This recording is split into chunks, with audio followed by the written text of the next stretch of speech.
Oh, my mic ain't working. Oh, I'm so sorry, Reddity. So, let me walk this back then. I'm gonna repeat everything that I said already. We are here with Doki Doki. And thank you, by the way, for letting me know. So I kind of just want to see what the rave of this game is all about. I know that a lot of people have played it, and it's supposed to be like some really horrible game, like horror. I'm not talking about like the game's bad. I'm talking about like it's supposed to be really scary or really off-putting. I don't really get scared that much. The only thing I really get scared at is like the aliens of the Signs movie, like that kind of thing. But not much else. So I kind of just want to see story like is what's the story like in this game and such. So before this, wait, if I hit history, does it? Oh yeah, it does show like somebody called out, "Hey!" And we're immediately calling them an annoying girl. And I knew I would get depression from literature club. I just didn't know how. Oh, you don't prepare, mister. Okay, I will prepare. I've only watched about half an hour of this game. Somebody playing it. Sip some more of my coffee. All right. I did just wake up. See an annoying girl running towards me from a distance, waving her arms in air like she's totally oblivious to any attention she might draw to herself. That girl is Sayori, my neighbor and good friend since we were children. You know, the kind of friend you never see yourself making today. But it just kind of works out because you've known each other for so long. Alright? We used to walk to school together on days like this, but starting around high school, she would oversleep more and more frequently, and I would get tired of waiting up. I'm not sure if this sentence makes sense. Also, if you want to make alternate routes, you must uninstall and reinstall. I've seen that. I don't know how much of that I want to do, to be honest. I kind of just want to play through the game.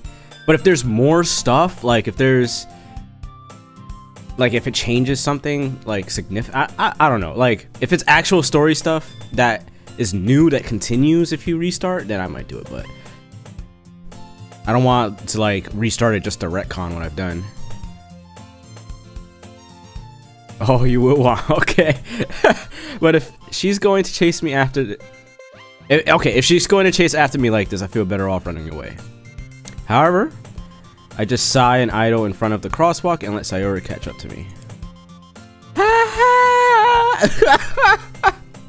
Yo, playing Doki, I promise you this game has no chill. Good luck, man. I'll drop tidbits as you go. Thanks, James. On YouTube. I overslept again. I don't know if I should be doing the voices. But I caught you this time. Oh my god. Maybe on... Wait. Was I reading the wrong voice? Maybe, but only because I decided to stop and wait for you.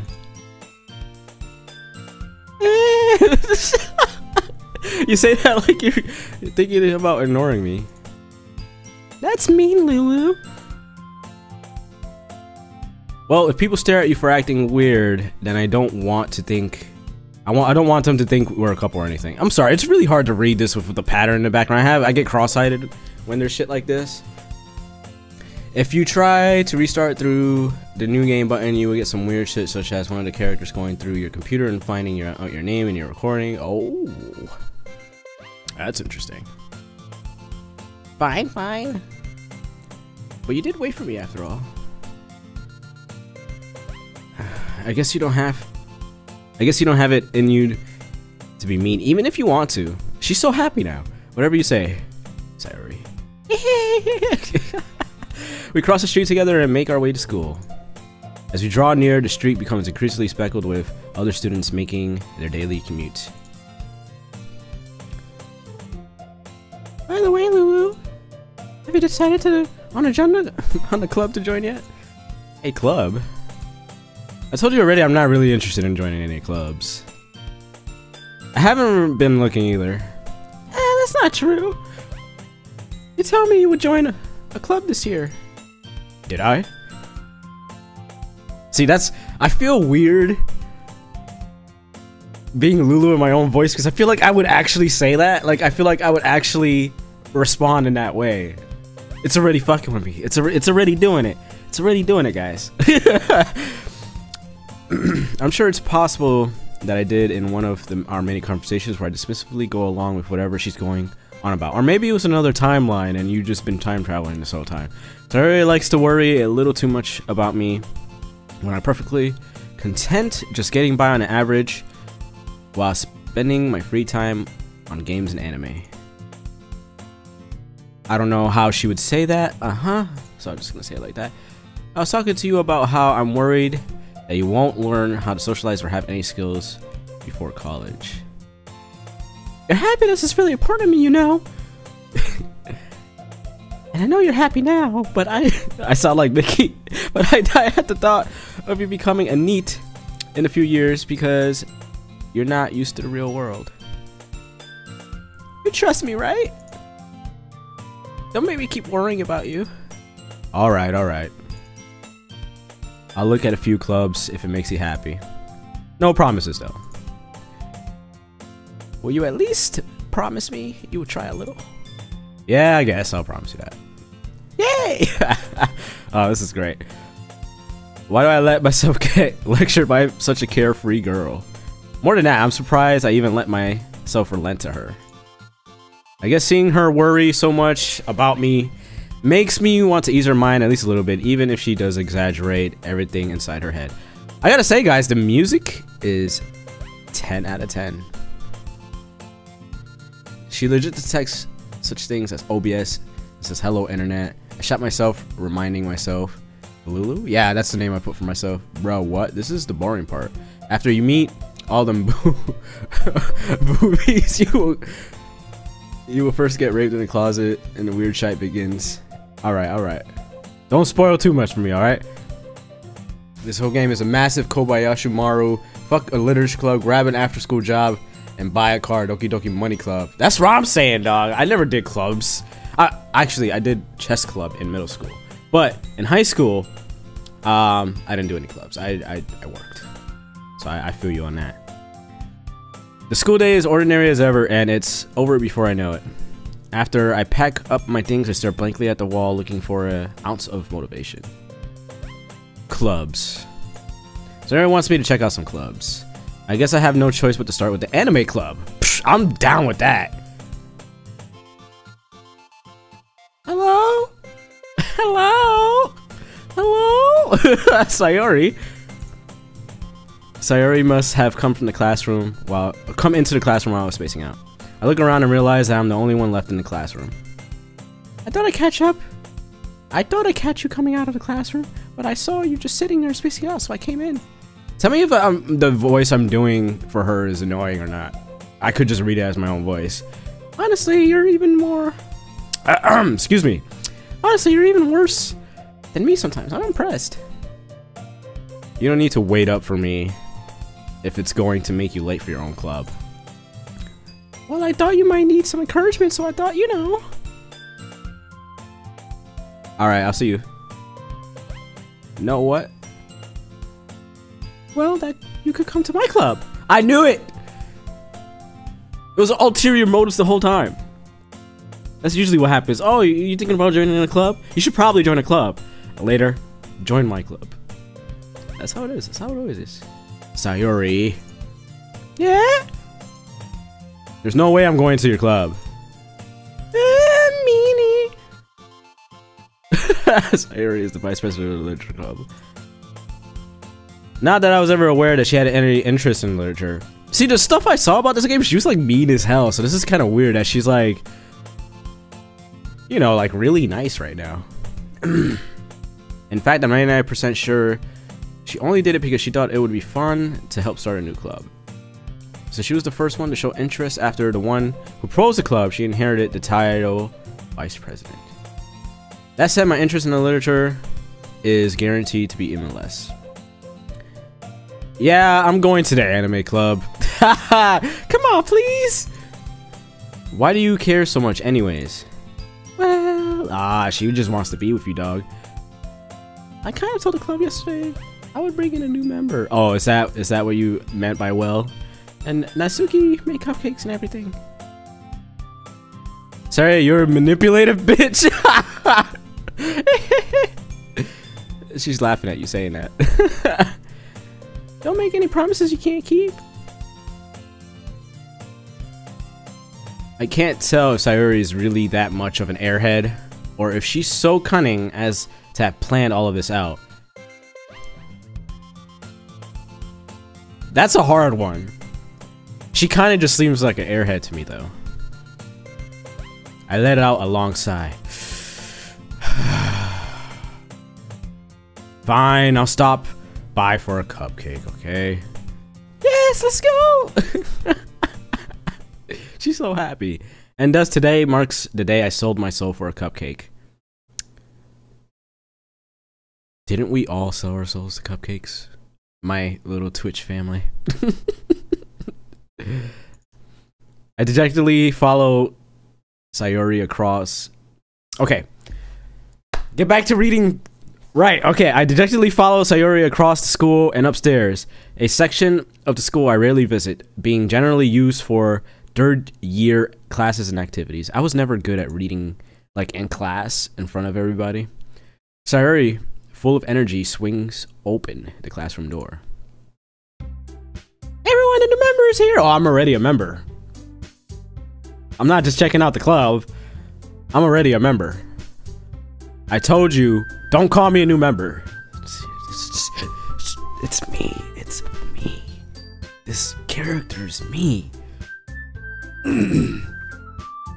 I glance around the room. This is my chick right here.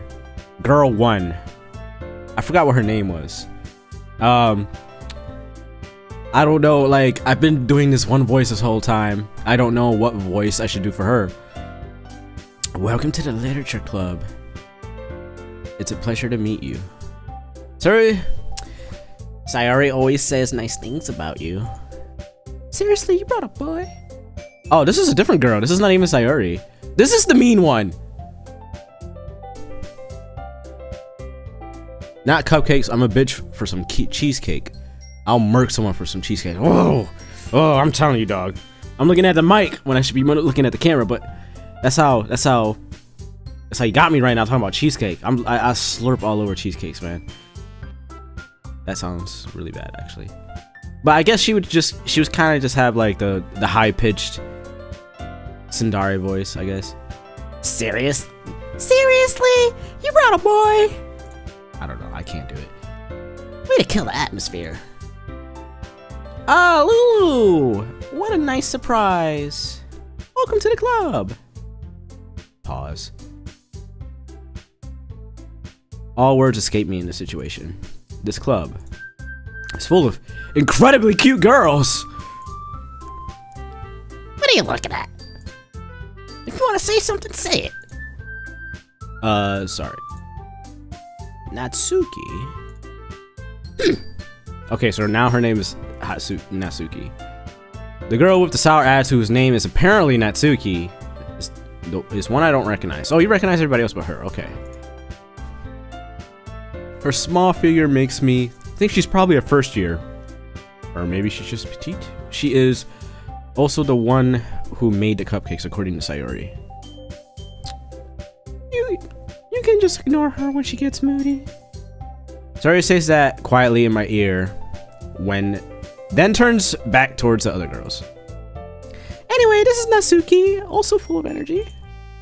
And this is Yuri, the smartest in the club. See, if I'd known that there was, like, I mean, I knew that there was more characters, but I was so invested in that being her voice, so I guess I gotta keep it like that. Don't say things like that. Yuri, oh, that's Yuri, okay. Who appears comparably more mature and timid, seems to have a hard time keeping up with people like Sayori and Natsuki. So is...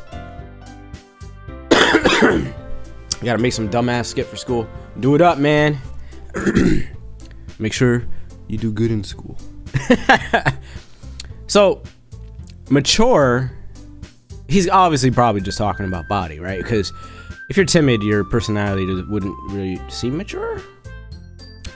Just stuff to think about. I don't know. I get crazy sometimes. Ah, well, it's nice to meet the both of you. Just the both of them. And it sounds like you already know Monica, right? Is that right? That's right. It's great to see you again, Lulu. Monica smiles sweetly.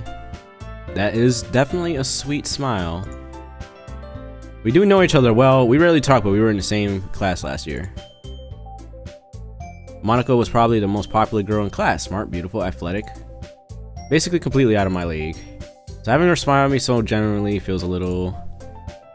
You too, Monica. Come sit down, Lulu. We made a room for you at the table so you can sit next to me or Monica. I'll get the cupcakes. I already forgot what her voice was. This is slightly different. Hey! I made them. I'll get them. Sorry, I got a little too excited. Then how about I make some tea as well? The girls have a few desks arranged to form a table. As Sayori mentioned, it's been widened so that there is one space next to Monica and one space next to Sayori. Natsuki and Yuri walk over to the corner of the room where Natsuki grabs a wrap tray and Yuri opens the closet. Still feeling awkward, I take a seat next to Sayori. Natsuki proudly marches back to the table, tray in hand. Okay, you ready? Ta-da! Ooh, what the fuck? It's getting hot in here. Hold on. This is damn coffee.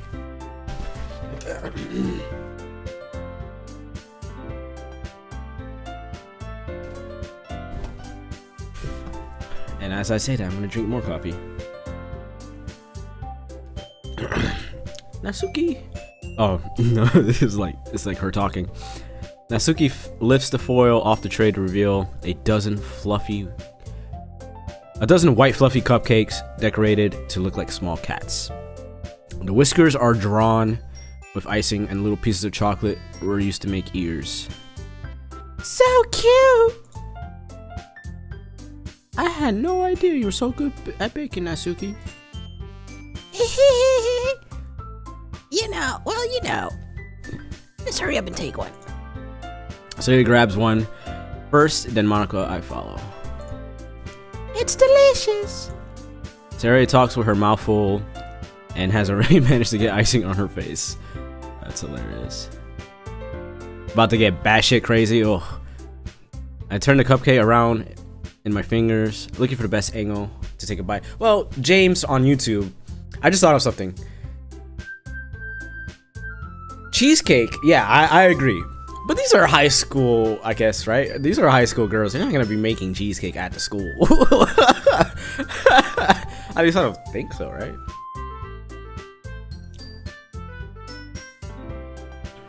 Natsuki is quiet. I can't help but notice her sneaking glances in my direction. Uh-oh. Is she waiting for me to take a bite? I finally bite down. The icing is sweet and full of flavor. I wonder if she made it herself. This is really good. Thank you, Natsuki. Why are you thanking me? It's not like oh, she's a Tsunari. Haven't I heard this somewhere before? Made them for you or anything? I thought you technically did. Sayori said. Well, maybe. But not for you, you dummy. Oh my god. Alright. I give up on Natsuki's weird logic and dismiss the conversation. Yuri returns to the table, carrying a tea set.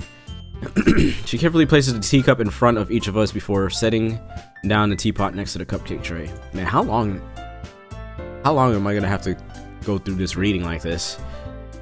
You keep a whole tea set in the classroom? Don't worry, the teachers gave us permission. After all, doesn't a hot cup of tea help you enjoy a good book? I thought that said boobs for a second.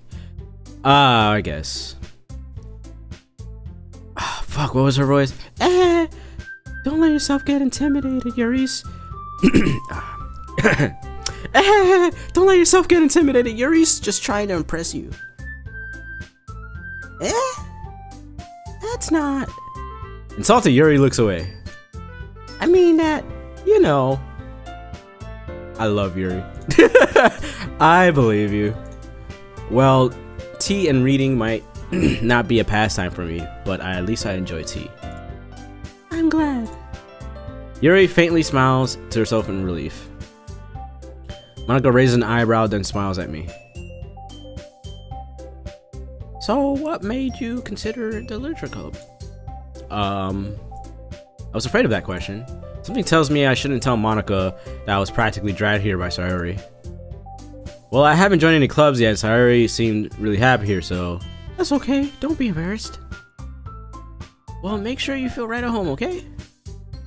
As president of the literature club, it's my duty to make the club fun and exciting for everybody.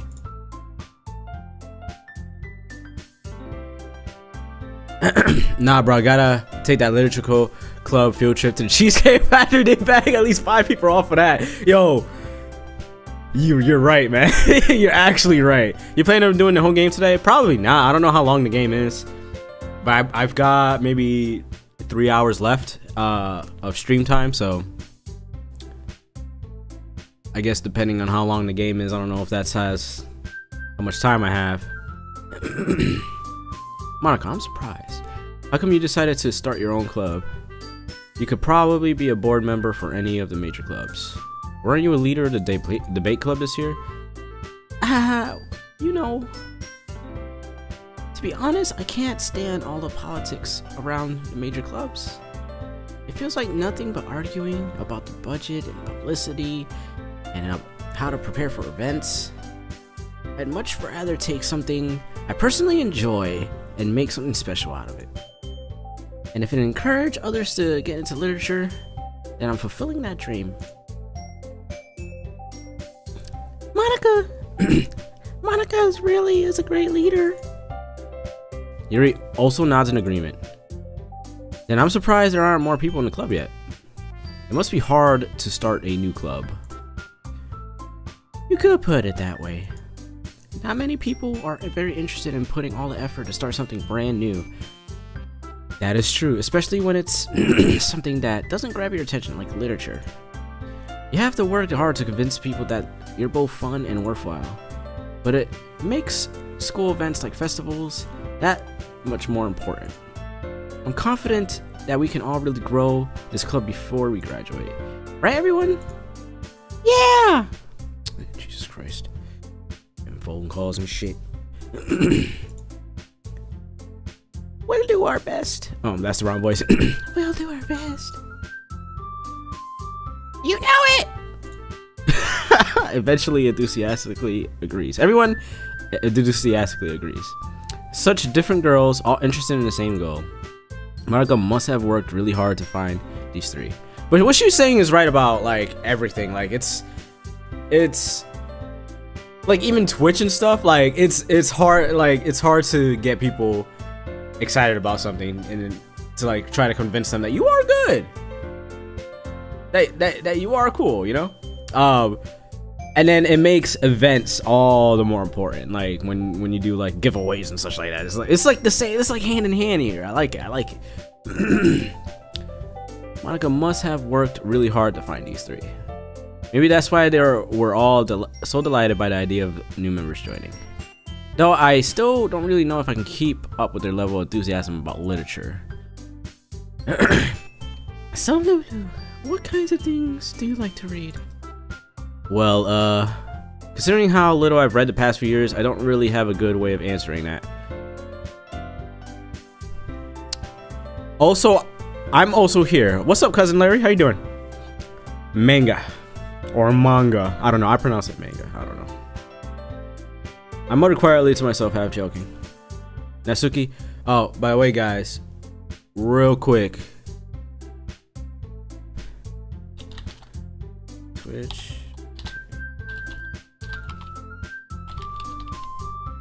If you guys like, check me out on there.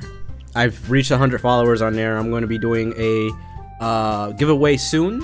When I announce that it's going to be a certain day, you'll get on, watch the stream, You have to be followed. I'm not sure how I'm gonna do it quite yet, whether I'm gonna do keyword or I'm gonna do a raffle or whatever, but it's gonna be a $30 game or $30 currency card. So yeah, come on to Twitch and check me out on there. It looks like she wants to say something but keeps quiet. Give me diamond blocks. Not much of a reader, I guess. Oh, not much of a reader, I guess. Well, that can change. What am I saying? I spoke without thinking after seeing your sad smile. Yo, you don't understand that. I need that diamond sword.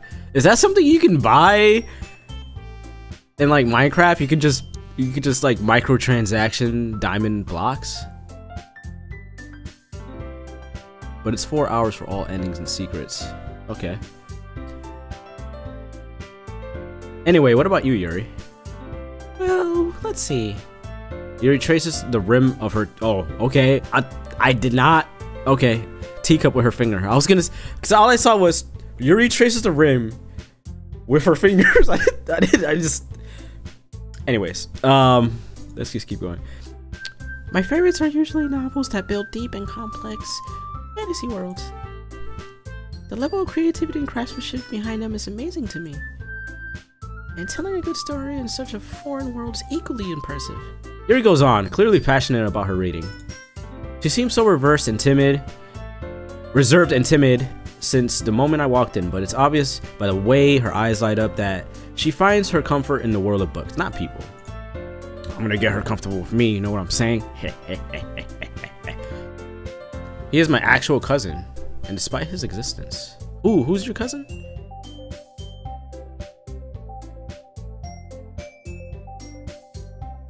No doubt, I'll definitely stop by. Thank you, man.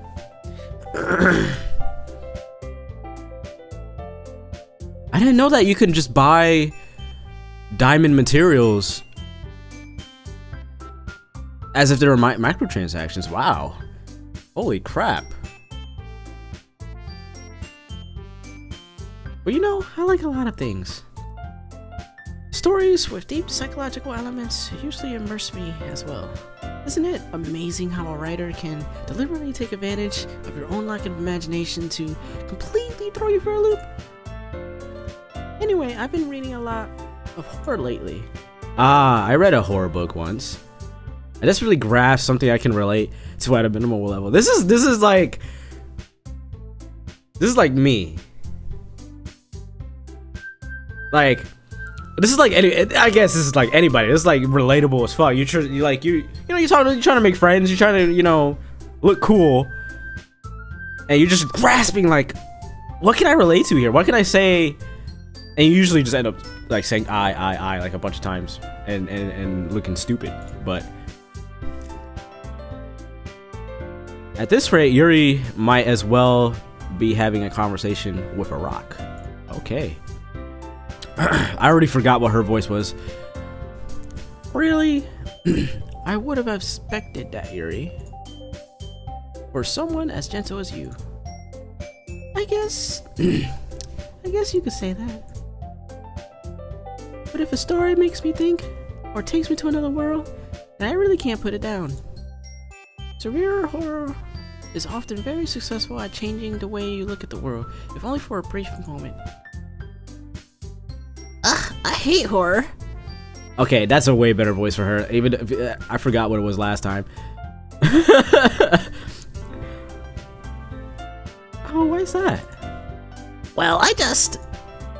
Natsuki's eyes dart over to me for a split second. She actually did stare at me. Never mind. Okay, now I'm going back to the shitty old voice that I had for her. That's right, you usually like to write about cute things, don't you, Natsuki? What? What gives you that idea? You left a piece of scrap paper behind the last club meeting. The last club meeting. You guys understand what I said there, right? It looks like you were working on a poem called... Don't say it out loud! Give it back! Fine, fine. Your cupcakes, your poems. Everything you do is just as cute as you are. Sayori sidles up behind Natsuki and puts her hands on her shoulders. Natsuki over here sounded like the hall monitor from Recess. I love it. Oh man, that's not what I was going for, but hey. You can also buy strippers? Nah, you're just fucking with me. I'm not cute. Natsuki, you write your own poems? Well, I guess sometimes. Why do you care? I think that's impressive. Why don't you share them sometime? No! Natsuki averts her eyes. You wouldn't like them. My voice is getting all fucked up by doing all these different voices. Ah, not very confident writer, yeah. I understand how Natsuki feels. Sharing that level of writing takes more than just confidence. The truest form of writing is writing to oneself. Look at, she's just like into it now. You must be willing to open up to your readers, exposing your vulnerabilities and showing even the deepest reaches of your heart. Do you have writing experience, Yuri? Maybe if you share some of your work, you can set an example and help Natsuki feel comfortable enough to share hers. So I feel like Monica has like the regular voice. Pause. I guess it's time. I guess it's the same for Yuri. Oh, I wanted to read everybody's poem. We all sit in silence for a moment. Okay. I have an idea, everyone. Pause, question mark. Natsuki and Yuri look quizzically at Monica. Let's all go home and write a poem of our own. And next time we meet, we'll all share them with each other. That way everyone is even. Pause. Yeah, let's do it! I love doing her voice.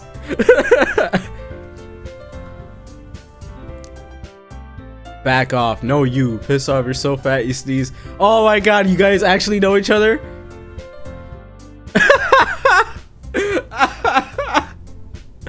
Oh my god. I thought you were fucking around. I didn't know you actually knew each other. Natsuki over here sounding like... Oh yeah, I already read that one.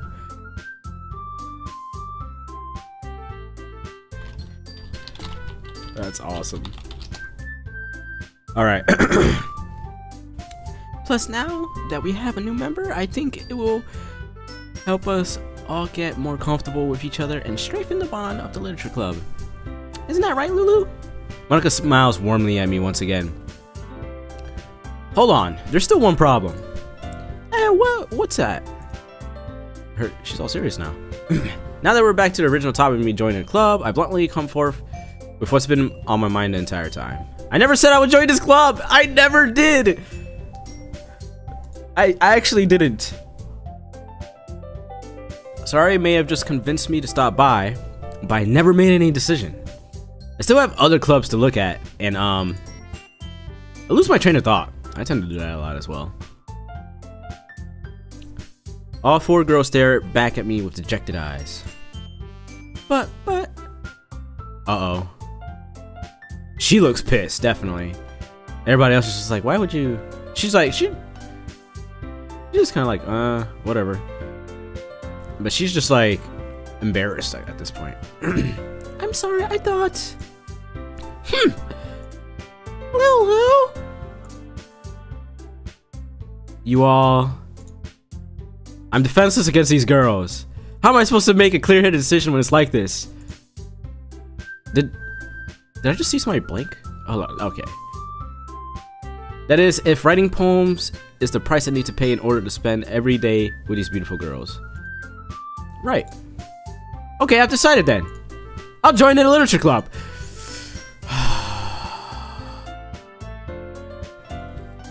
One by one, the girls' eyes light up. Yes, I'm so happy! Sayori wraps her arms around me, jumping up and down. Hey! You really did scare me for a moment. If you really... I'm sorry. If you really just came For the cupcakes, I would be super pissed. Then let's make it official. Welcome to the Literature Club. Ah, thanks, I guess. Okay, everyone. I think with that, we can officially end today's meeting on a good note. Everyone remember tonight's assignment. Write a poem to bring to your next meeting so we can all share. Monica looks over at me once more. Lulu, I look forward to seeing how you express yourself. Yeah.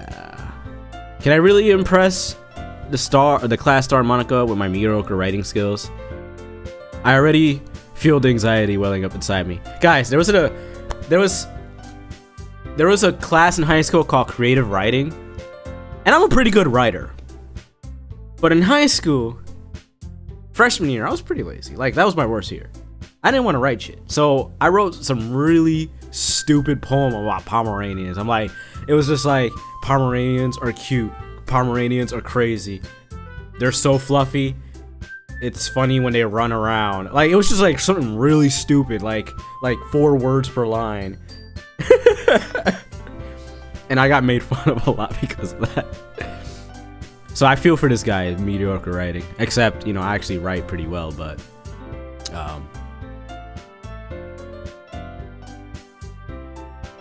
meanwhile, the girls continue to chit-chat as Yuri and Natsuki clean up their food. Sayori, which voice was this? Hey, Lulu! Since we're already here, do you want to walk home together? That's right, Sayori and I never walk home together anymore because she's always stayed after school for clubs. Sure, I might as well. Creative writing was lit, bro. We did some off the wall shit. Yeah, I actually, like, after freshman year of high school, I actually liked creative writing. Like I said, I'm a pretty good writer, and it was just like, I could do anything here. Like, it was just like, psh, like, it was awesome. Your voice makes me want to die. I'm sorry, I'm trying to be a character for all these different girls. You know you suck. Whoa, what's up, Curly Rob? How you doing? Yay! Live streaming while I'm at work. Yeah, this is like the only time I can stream right now. But I will be streaming for another 2 hours 45 minutes. So,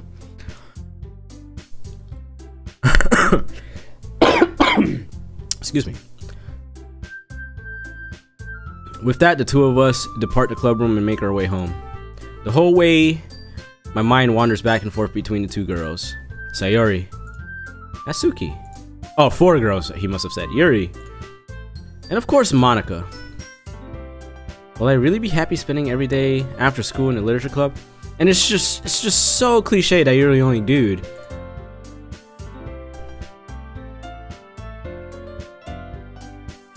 Guys in chat.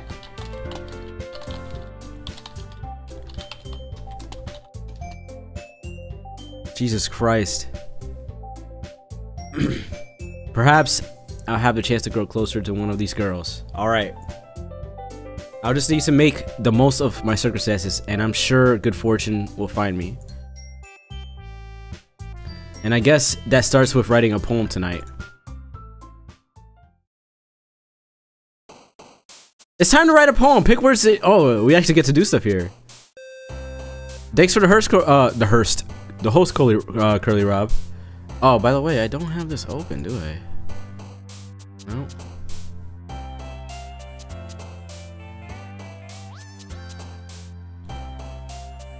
You shouldn't have done this success. Anti gives me power. Okay. Something good might happen with whoever likes your poem the most. I love the chibis! Alright. Bed, anxiety, existence, whirlwind, bouncy smile, vacation, pout, whisper, inferno. I like whisper. Like, this is about what I like, right? Technically, it's not about what they like. Why can't you wait till I'm out? Because if I wait till I'm out, then people that I live with will be here and it will be making noise in the background, and then I can't stream because I want it to be silent in the background. See, I care about quality. Curly Rob, you know this. You've been on my YouTube for years.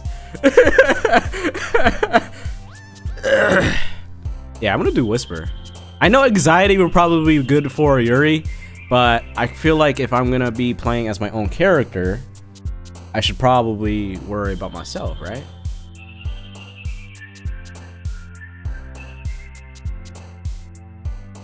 Yeah, we live in the same city as you, dumbass.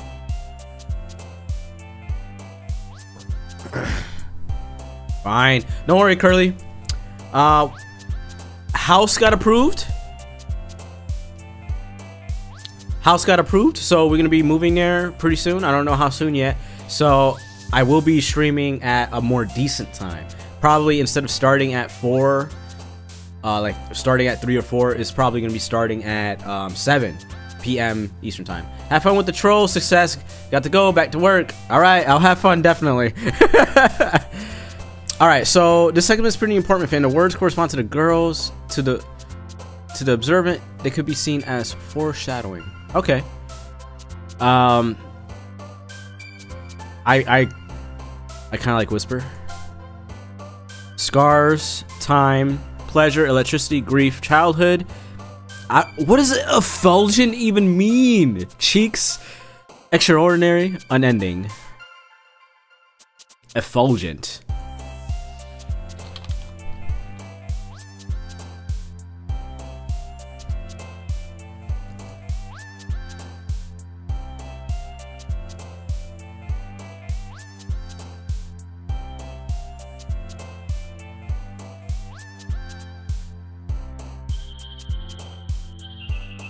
Shining brightly or radiant. Okay.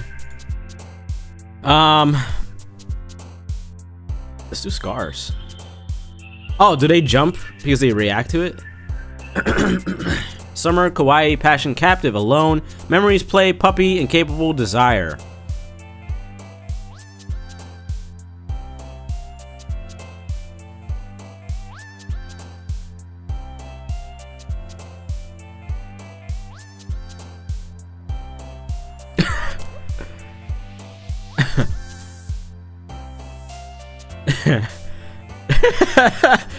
I'm a weeb, so what?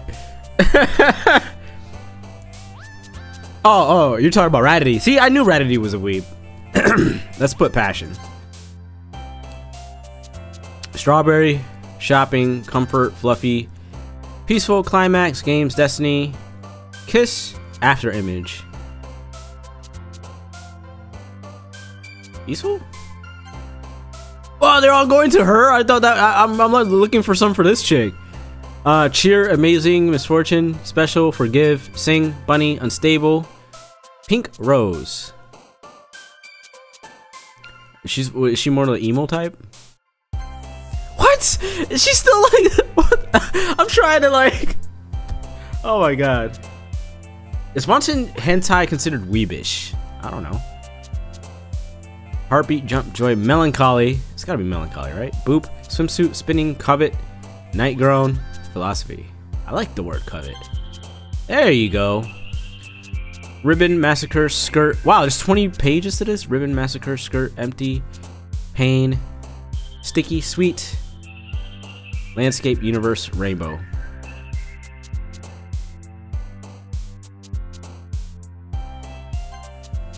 Why does she like pain? Heaven, scent, blanket, heart, bubbles, fireflies, vivacious, melody, anger, sunny email.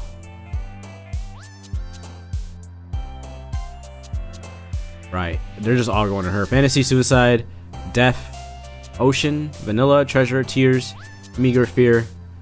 Suicide's pretty strong.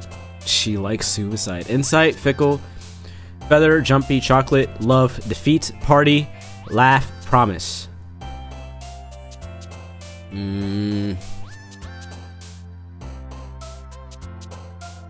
Defeat? Why does she like defeat? Unrequited.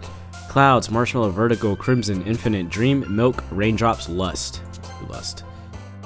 Rain cloud, aura, explode, holiday, analysis, mouse, skipping, depression, agonizing pizza. Let's do depression. What the fuck? Parfait, color, tragedy, daydream, prayer, fun, question, fester, nature, vitality.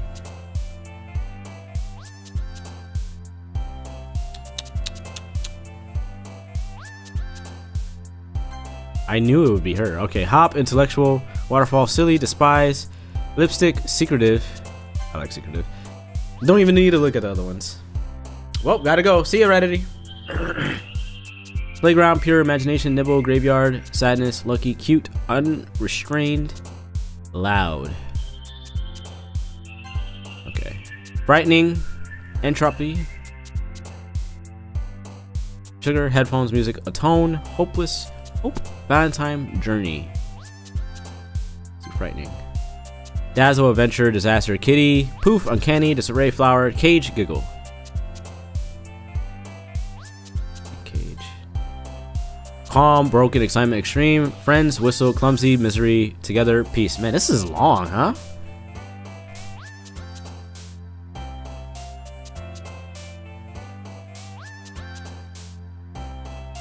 Bye. Bye, guys. Cousin Larry Nez, don't forget to drop that follow if you haven't already. Calm, broken, excitement, extreme, friends, whistle, clumsy, misery, together, peace.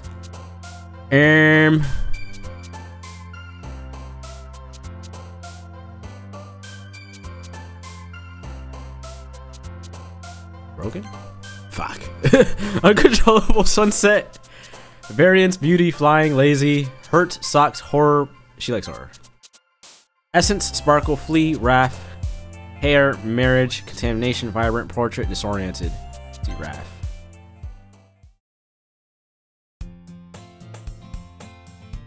Hi again, Lulu. Glad to see that you didn't run away from us. Nah, don't worry. This might be a little strange for me, but at least I keep my word. Well, I'm back at the literature club. I was the last to come in, so everybody else is already hanging out. Thanks for keeping your promise. Oh, Thanks for keeping your promise, Lulu. I hope this isn't too overwhelming of a commitment for you. Making you dive headfirst into literature when you're not accustomed to it. look up, dude. You're gonna be doing a lot of these. Holy shit. Oh, come on. Okay. Oh, come on! Like he deserves any slack. Sorry, told me that you didn't even want to join any clubs this year. Last year too! I'm losing my voice for that voice. Let's see, I got some water.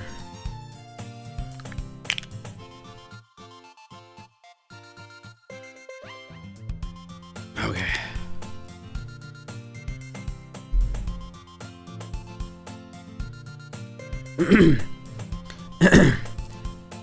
I don't know if you plan on just coming here or hanging or what. But if you don't take us seriously, then you won't see the end of this. Natsuki, you clearly have a big mouth for someone whom her manga collection And who keeps their manga collection in the club room?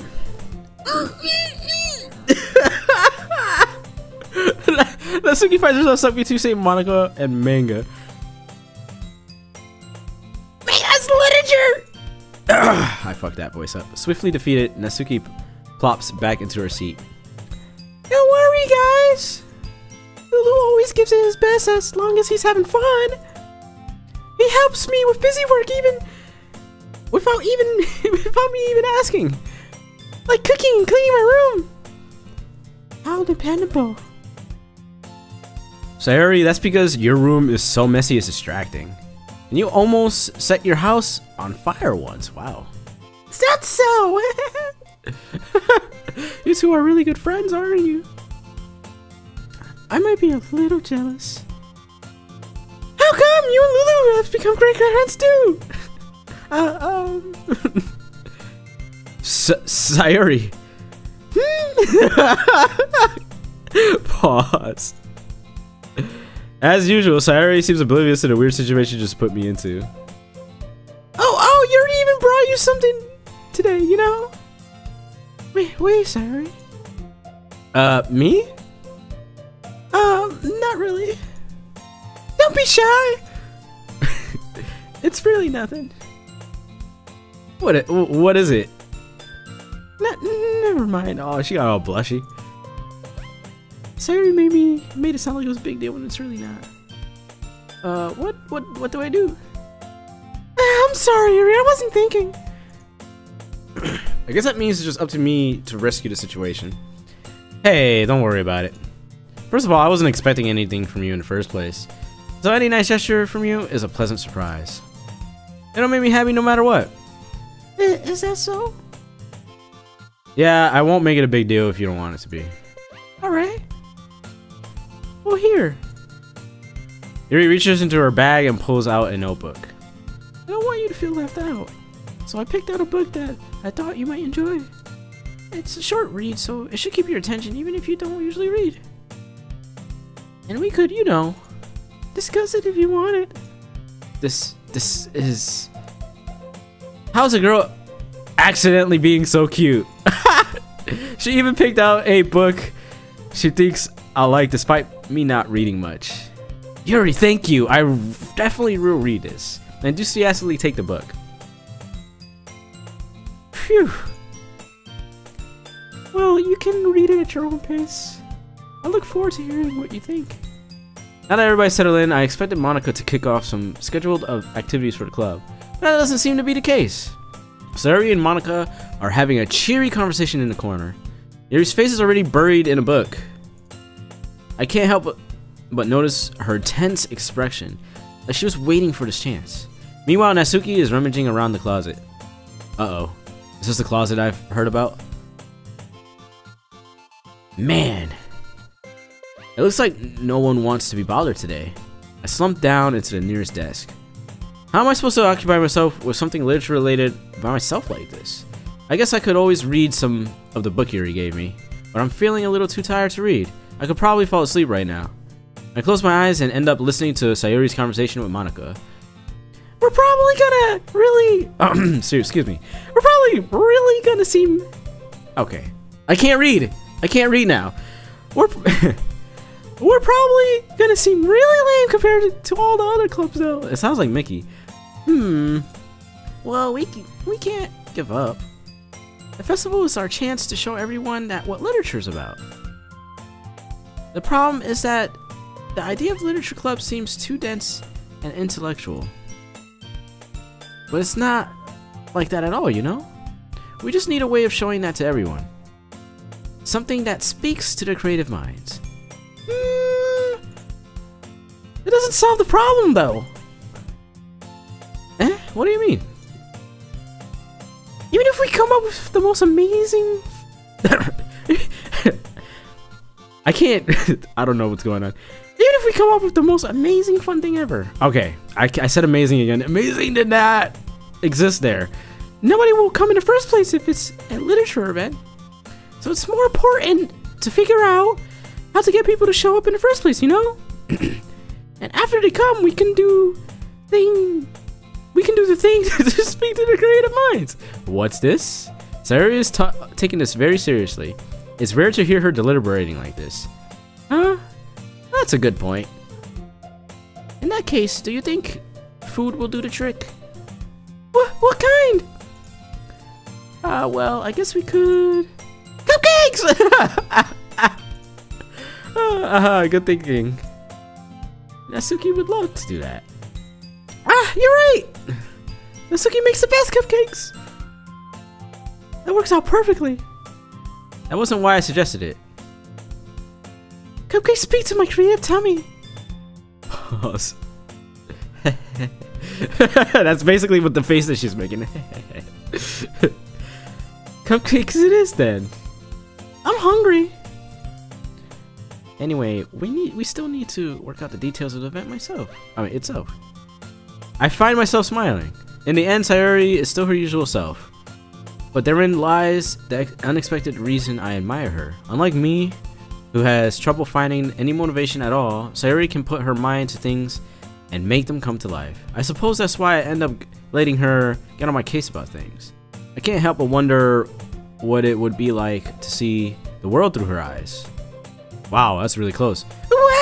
Oh no, that's me. I open my eyes to find Sayori's face filling my vision.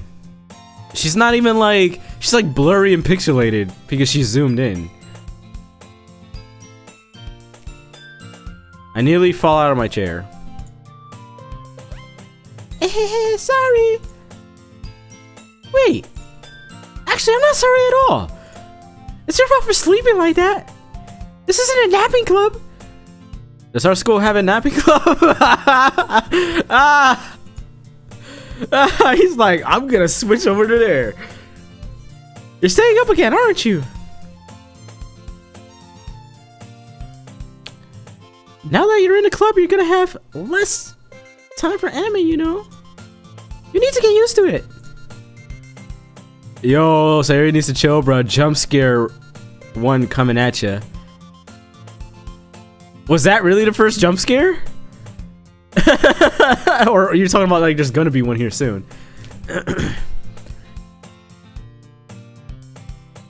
Don't say that so loud. I glanced over my shoulder to see if Monica overheard. It's true though. Yeah, I know. You're always looking out for me, Sayuri. She's so happy. It's what I do best.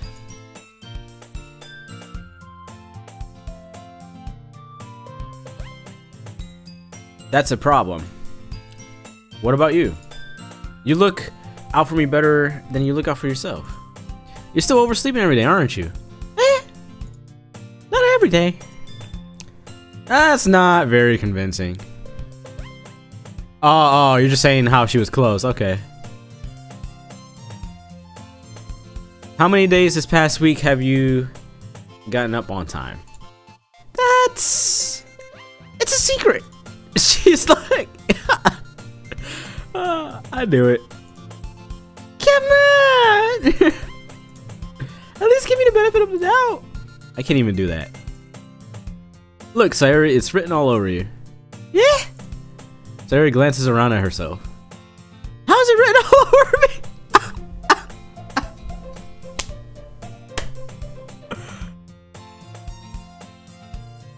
Yes.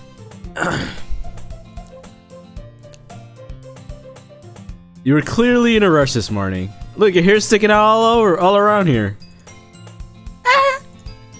I run my fingertips down the side of Sayuri's hair, trying to straighten it out. Man, you really need to brush for this. My hair is just really hard to get right. I won't fall for that. There's more than just your hair. Look, your bow isn't even straight. Either. Okay. And there's a toothpaste stain on your collar right there. I tried to wipe the stain with my finger, but nobody would ever notice that. Is that the toothpaste right here? Is that the toothpaste? I'm sure those are just shines. Of course they would. Nobody's gonna tell you about it because they don't want to embarrass you. Fortunately, I really don't care about that. Hey, you meanie, you're the one that put this white stuff on me. Nah, I'm just kidding. And you don't even keep your blazer buttoned up. Seriously, Sayuri. Why do you think you don't have a boyfriend yet? That's super mean! Sorry, but you'll thank me later. I start to button her blazer from the bottom.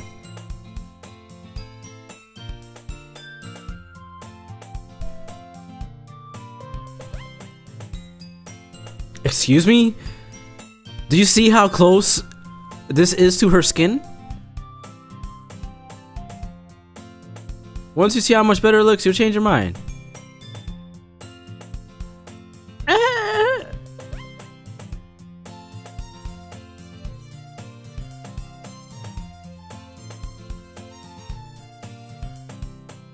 This just reminds me of something.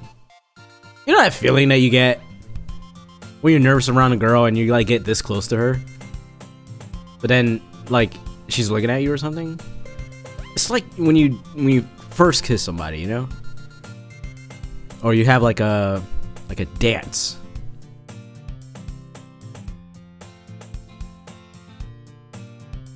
This is so funny. You're gonna say that while we're so close to each other? What is? Well, I was just thinking how weird it is to have a friend who does these kind of things. Damn, man, MC's a dick. Dude is spitting fire at his friend and shit. But he's right. I'm sorry, but he's right. I just, yeah, okay. Don't say that. You'll make me feel weird about it, stupid. It's okay though. I'm happy we're like this. She wants you to get closer. Are you? I guess. Hey, oh no. Hey, be careful. The button might come off. Yeah, it seems pretty tight there. Why is this one so hard to close? I struggled to fully close the button near her chest. Does this thing even fit you properly? I don't think so. It looks like she's wearing everything way too small. I did when I bought it. Sigh. If you ever buttoned it, you might have noticed sooner that it doesn't fit you anymore. What are you smiling about? It means my boobs are bigger again. Or got bigger again, okay. Don't say that out loud. The dude's hand. This is a high school teenager. His hands are right near your boobs, and you're gonna just. You're just gonna do that to him. Anyway, you look much better now. So, why does it feel strange to see Sayuri's blazer buttoned up like that? But it's so stuffy. It's not worth it at all. Sayuri hastily unbuttons her blazer once more. Oh my lord. Phew. That's so much better. Sayuri puts her arms out and twirls around. I was thinking that maybe she wanted us to like do it again for her, but I guess not. Sayuri puts her arms around. Yeah, okay. So if I keep it unbuttoned, then I won't get a boyfriend, right? What kind of logic is that? And why are you saying that like it's a good thing? Because I had a boyfriend that he wouldn't even let you do things like this. And you take care of me better than anyone else would, so anyway. I keep putting words that don't exist. So that's why I'm keeping it unbuttoned. Stop saying all these embarrassing things. I didn't say anything embarrassing. Jeez. Well, anyway, just focus on trying to wake up a little earlier. Sayuri's implying that he's trying to flash those chi-chis. I don't know, man. Only if you focus on going to bed earlier. Oh, only if you focus on going to bed earlier. Fine, fine. It's a deal. I guess we really are better at taking care of each other than we are at taking care of ourselves. Taking chairs. Yeah, I guess so, huh? So maybe you should come wake me up in the morning. Oh my god, I hope that didn't catch on camera. You're doing it again, Sayuri. Oh, but I was joking that time. Man, it's impossible to tell with you sometimes. Okay, everyone. Monica suddenly calls out. Why don't we share the poems we wrote now? Yay! Lulu, I can't wait to read yours. Yeah, same. I fail to sound enthusiastic, but Sayuri still trots away to retrieve her poem. By the way, did you remember to write a poem last night? Yeah. My relaxation ends. I can't believe I agreed to do something so embarrassing. I couldn't really find much inspiration since I've never really done this before. Well, now what? Now, okay, that's her. Well, now that everyone's ready, why don't we find someone to share with? I can't wait! Sayuri and Monica enthusiastically pull out their poems. They pull out something, huh? Am I right? Sayuri's is on a wrinkled sheet of a loose leaf torn from a spiral notebook. On the other hand, Monica wrote hers on a composition notebook. I can already see Monica's pristine handwriting from where I sit. Natsuki and Yuri reluctantly comply as well, reaching into their bags. I do the same myself.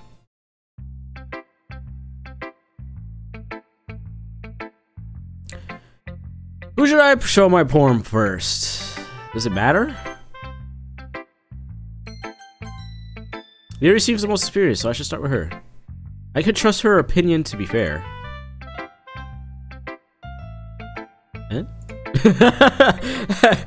As Yuri reads the poem, I notice her eyes lighten. Exceptional.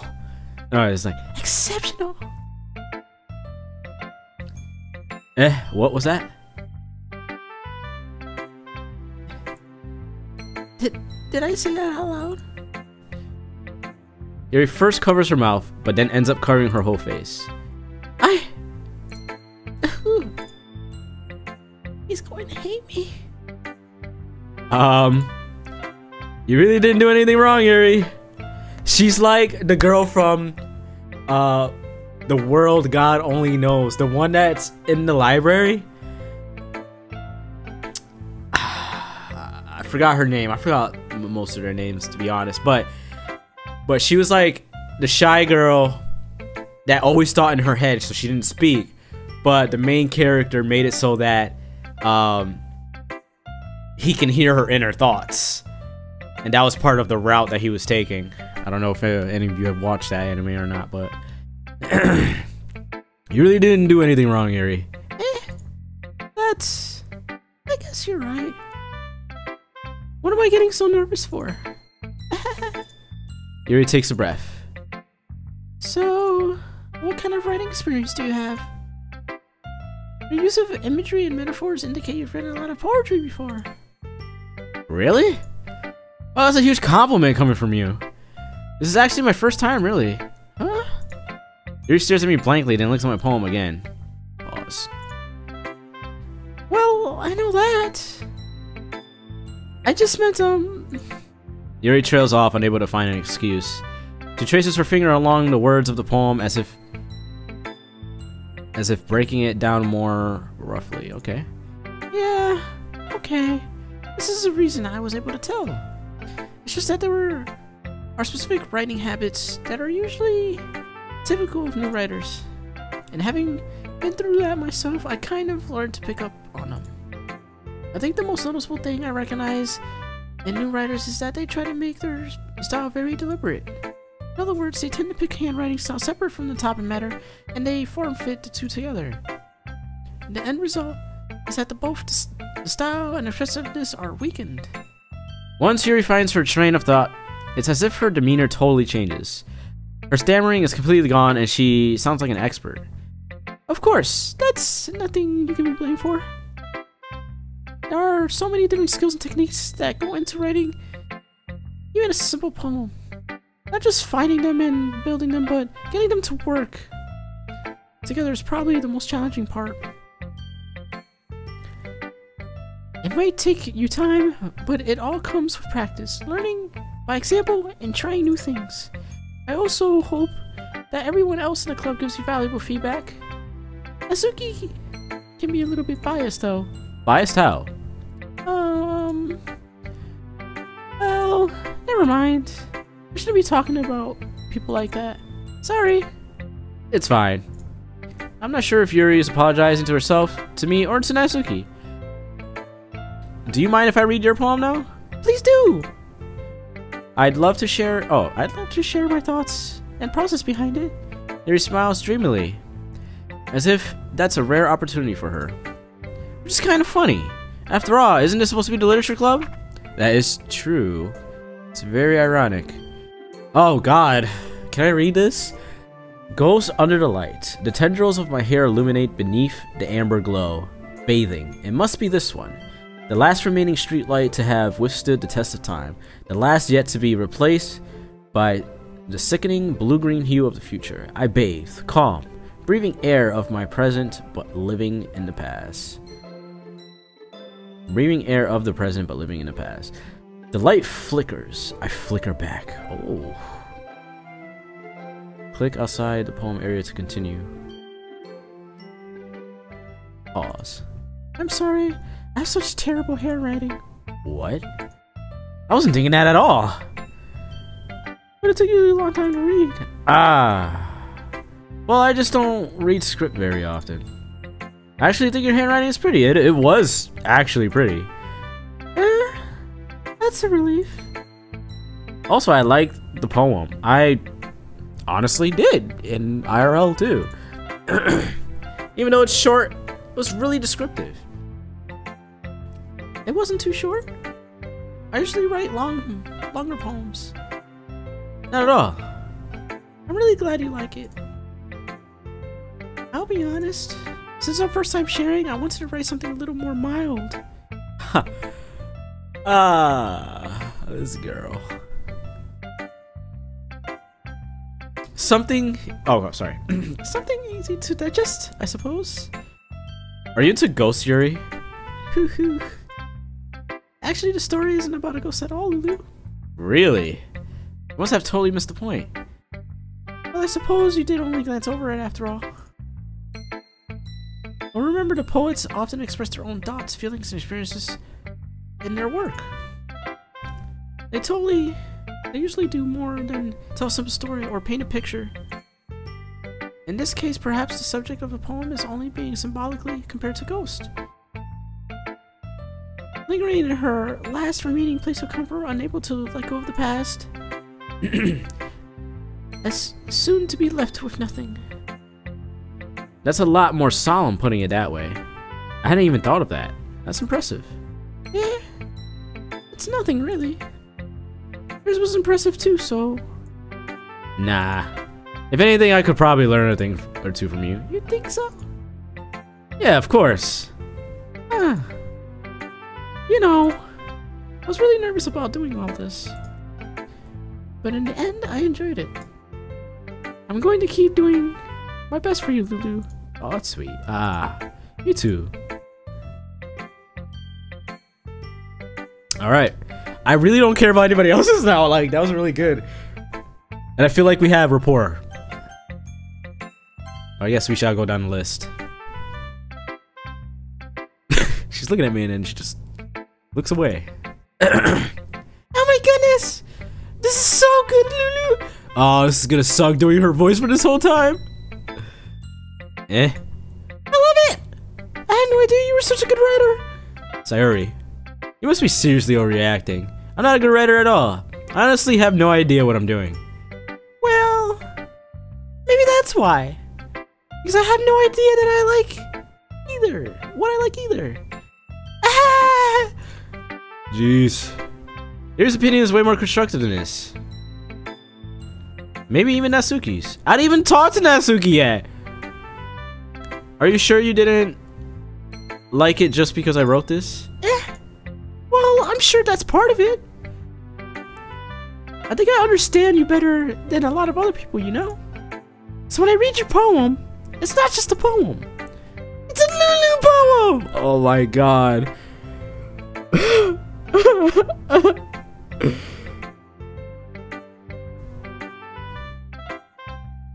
And that makes me feel extra special. Like, I can feel your feelings in it. Sayuri hugs the sheet against her chest. You're so weird, Sayuri.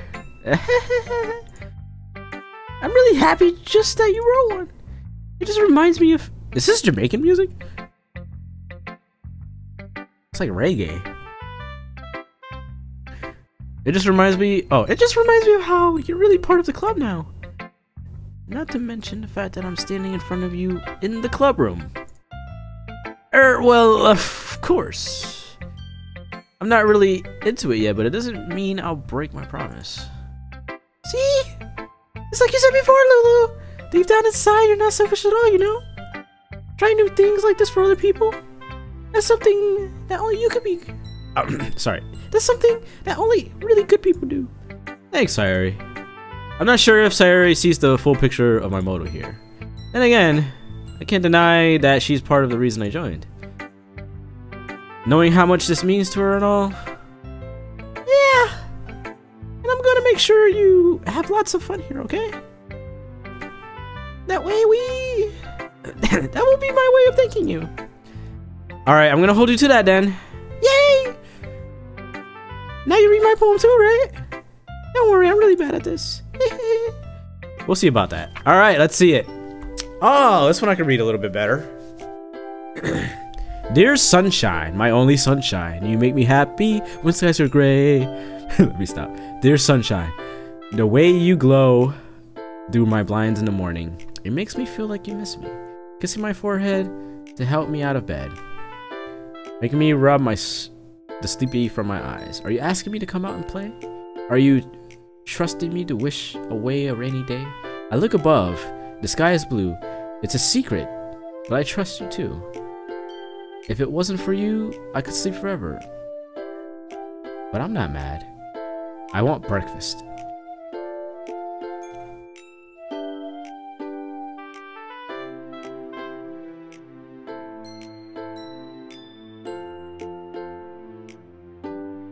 I get it. I actually get it. Sorry. It's just a guess, but did you wait until this morning to write this? No! just a little bit. How can you? You can't just say, yeah, this is exactly right. You can't just say just a little bit for a yes or no question. I forgot to do it last night. Well, at least that. Oh, well, at least that makes me feel a little better about myself. Don't be mean. I still try my best. Ah, yeah. I didn't mean to say that it was a bad poem. It came out nice. Or how should I put it? It sounds just like you. Really? Yeah. Especially that last line. I made eggs and toast. Even though you were late for school? It's bad to skip breakfast. I get all cranky. Well, I guess there's no point in arguing. Anyway, thanks for showing me. This was so much fun. I don't know how long I could do this game. Like, my cheeks are starting to hurt. Because at first when I read it, James on YouTube asked, "What did you got it for?" Curious as to what your thoughts are.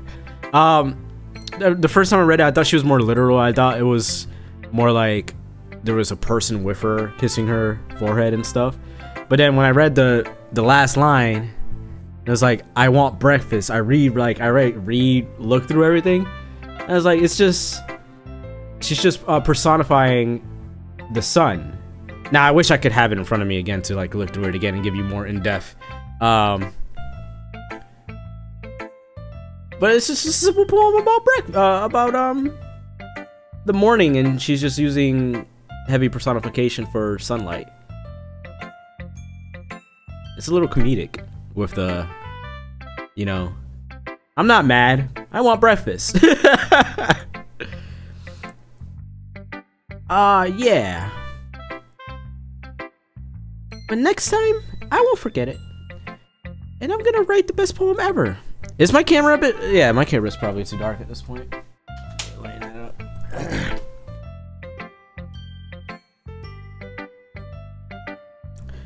And I'm gonna write the best. Oh, and I'm gonna write the best poem ever. Well, I guess I look forward to it. Natsuki. Pause. Pause, question mark. Lulu! If you're not going to take this club seriously, then go home. What? Harsh. That face, that's a Tsunari face, 10 out of 10. What do you expect me to believe? That you actually put the effort into this? Do you think I'm stupid? I can't do her voice anymore. I'm not a writer. Maybe it's not very good, but yeah, I did put in effort. We all start somewhere, right? So I'm thinking, depending on what words you choose, earlier, you kind of appeal to the different people, and that's who, when they read it, they like it. And then the people that you didn't appeal to, when they read it, they just diss on you, I suppose. Or maybe she, I don't know. That's just my theory. Maybe she just diss on you anyways. We all start somewhere, right? If you're still proud of the first poem you ever wrote, then I like to read it. Got him. Painful to think about. Pause. Fine. Well, sorry. You'll get better anyways. I tell you what to improve, but you're better off just trying again. Fair enough. Well, to each their own, I guess. Anyway, I guess I gotta start mine too. Alright, mine now. Okay. Knowing you, you probably think it's stupid. Eagles can fly, monkeys can climb, crickets can leap, horses can race, owls can seek, cheetahs can run, eagles can fly. People can try, but that's about it. Ah. See, everybody has different styles. It's pretty interesting.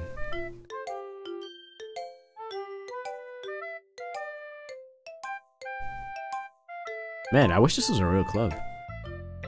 I mean, I guess it is, but I wish I was back in high school and I was in this club. Yeah. I told you that you weren't gonna like it. I like it. What? Just be honest. I am. Why are you so convinced I wouldn't like it? Well, because everybody in high school thinks that writing has to be all about sophisticated and stuff. So people don't even take my writing seriously. I can't do her voice anymore.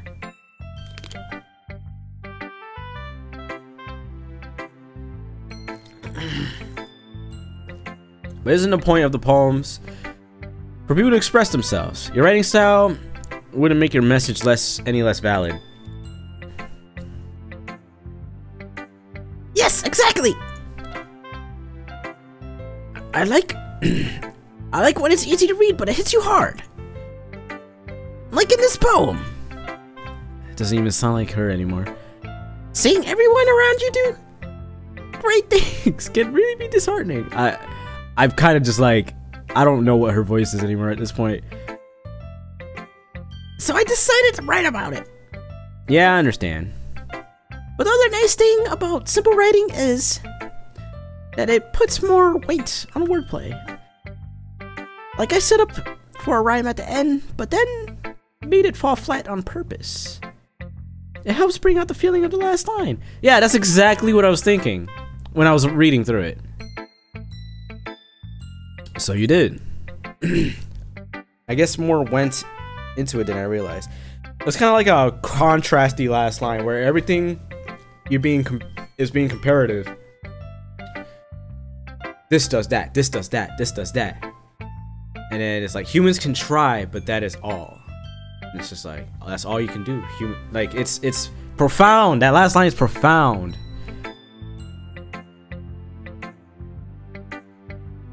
That's what it means to be a pro. I'm glad you learned something. Didn't expect that from the youngest one here, did you? Yeah, I guess not. I decided to humor her with that last comment. I don't really care how old everyone is, but if Natsuki is feeling proud, then I won't take it away from her. Good dude, good dude. Monika's the only one left, so... Hi, Lulu. Having a great time so far? Yeah. Good, glad to hear it. By the way, since you're new and everything, if you ever have any suggestions for the club, like new activities, or things we can do a lot better, I'm always listening. Don't be afraid to bring things up, okay? Alright, I'll keep that in mind. Of course, I'll be afraid to bring things up. I'm much better off going with the flow until I'm more settled in. Anyway, want to share your poem with me? It's kind of embarrassing, but I guess I have to. That's not her voice. There you go. Don't worry, Lulu. We're all a little bit embarrassed today, you know? But it's that sort of barrier that we'll all learn to get past on. Did I read that right? But it's that sort of barrier that we'll all learn to get past soon. Okay, that's actually what she said. Yeah, that's true. A hand on my poem. I like this one. Makes me think of something Sayori would like. Is that so? You and Sayori... Oh, sorry. You and Sayori are really good friends, aren't you? Or whatever. You know, basically the same thing. I wouldn't be surprised if you had those sorts of things in common. Ah, well. We may be good friends, but Sayori and I are actually different. Well, that may be the case, but maybe there are also similarities that you wouldn't expect. The way she talks about you. It seems like the two of you really care about each other's well-being. Even if you show it in different ways, it ends up being more similar than you think. So I think that's the kind of vibe I get when reading your poem. You sure you're not reading into it too much? I could be. Oh gosh, you sound like Yuri. But in any case, Yuri's writing has kind of a gentle feel to it. I can tell that she likes exploring with her emotions, like happiness and sadness. Who knew someone so happy would enjoy sad things too? Yeah, I guess that's totally expected. Totally unexpected. Whoops, let me... Yeah, that's totally unexpected. Well, to each their own. And you shouldn't be afraid to experiment a little bit either. I'm sure I'll end up trying different things a lot. Yo, what's up, Really Raids? Oh, Jesus, yeah, I'm doing the game. I've been saying I was gonna do it, but I've just been doing too many games, like, with playing with people. So now I got some solo time, might as well do this. Have fun with this shit, bro. I'm trying. It's just I keep losing my voice for each of the characters' voices that I'm doing, and it's I keep having to drink water, and it's a trip. It's a trip. I'm sure I'll end up trying different things a lot. It could take a while before I feel comfortable doing this. But Monica's voice is kind of like the easiest voice to do. It's just like my standard voice with like a little bit more feminine sounding, I guess. That's okay. I love to see you try new things. That's the best way to find the kind of style that suits you. Everyone else might be a little bit biased toward their own kinds of styles, but I always help you find what suits you the most. So don't force yourself to write the way everyone else wants you to write. It's not like you to have to worry about impressing them or anything. Also, that Bondo shots fired. Glad you noticed. Yeah, I saw that. I got like 10% tilted.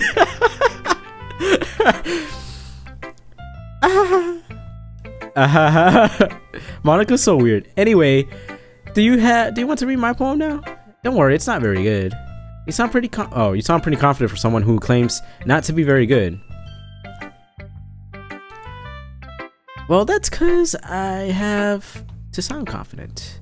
That doesn't mean I always... the music is fucking me up, because the music keeps pausing, and it like gets into my brain that the music's pausing, and I have to pause the reading, and then I skip words and shit, and it's just like...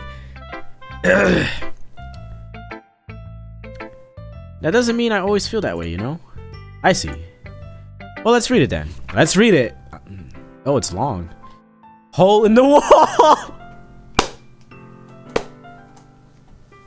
Oh, Monica, you're such a dirty girl. It couldn't have been me. See the direction? It couldn't have been me. See the direction. The spackle protrudes. A noisy neighbor, an angry boyfriend. I'll never know. I wasn't home. I peer inside for a clue. No! I can't see. I reel blind, like a film left out in the sun. But it's too late. My retina's already scorched with a permanent copy of the meaningless image. It's just a little hole. It wasn't too right. It was too deep. Stretching forever into everything. A hole of infinite choices. I realize now that I wasn't looking in, I was looking out. And he on the other side was looking in. This is...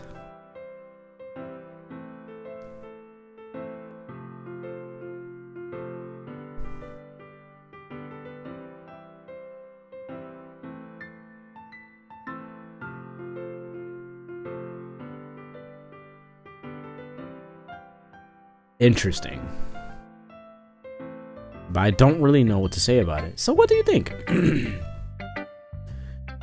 Knowing this game, that's just probably on purpose. Well, it's like the music's playing and it's not stopping, but it's just like the way the tempo sounds with the beat. It's like that reggae, like dun, dun, dun, but it keeps like it keeps throwing me off. I don't know why. It's very freeform, if that's what you call it. Sorry, I'm not really the right person to ask for feedback. It's okay. Yeah, that kind of style has really gotten pop. See, that's exactly what I'm talking about. Yeah, that kind of style has gotten pretty popular nowadays. That is, a lot of poems have been putting emphasis on timing between words and lines. When performed out loud, it can really be powerful. What was the inspiration behind this one?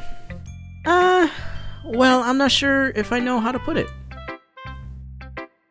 I guess you could say that I had some kind of epiphany recently. It's been influencing my poems a bit. An epiphany? Yeah, something like that. I'm kind of nervous to talk about deep stuff like that because it's kind of coming on strongly. Maybe after everyone is better friends with each other. Anyway, here's Monika's writing tip of the day. Sometimes when you're writing a poem or a story, your brain gets too fixated on a specific point. If you try so hard to make it perfect, then you'll never make any progress. Just force yourself to get something down on paper and tidy it up later. Another way to think about this, if you keep your pen in the same spot for too long, you'll just get a big dark puddle of ink. So just move your hand and go with the flow. That's my advice for today. Thanks for listening. You're such a dick in this game, like your character. Honestly, I'm gonna be completely honest with you, Ridley. He's right. He got dragged into this thing. He wanted to join the anime club. I wanted to join the anime club too. But he got dragged into the literature club. They guilt tripped him on joining. He's just being honest. Like, he's just like, this is a literature club. They don't share the literature with each other. I don't know. I agree with him on some things. Not everything, but I agree with him on some things. Phew. I guess that's everyone. I glanced around the room. That was a little stressful than I anticipated. It's as if everyone is judging me for my mediocre writing abilities. What do you mean? 3 out of the 4? Wait, what did even Monika say about my writing? I already forgot. 2 of them at least said that it was pretty good. You know, like, there you go. Like, that already I don't agree with. Even if they're just being nice, there's no way my poems can stand up to theirs. This is a literature club after all. I sigh. I guess that's what I ended up getting myself into. Across the room, Sayori and Monika are happily chatting. Nah, I want to join a gaming club and play some Doki Doki. I see what you did there, James. My eyes land on Yuri and Natsuki. But what if they made a Doki Doki anime? I'm sure there's animes that are just like this, to be honest. They gingerly exchange sheets of paper, sharing their respective. Oh, so they did share with each other. Okay. As they read in tandem, I watch each other's expression change. Natsuki's eyebrows furrow in frustration. Meanwhile, yours smiles sadly. What's this language? Eh? Did you say something? Oh, it's nothing. Natsuki dismissively returns the poem to the desk with one hand. I guess you could say it's fancy. Thanks. Yours is cute. Cute? Did you completely miss the symbolism or something? It's clearly about the feeling of giving up. I wish I could just pull it back up and read it again. I'd watch this anime. Yeah, I would too.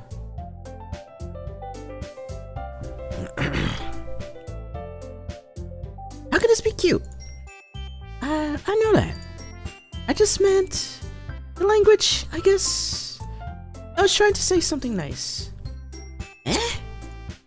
You mean you...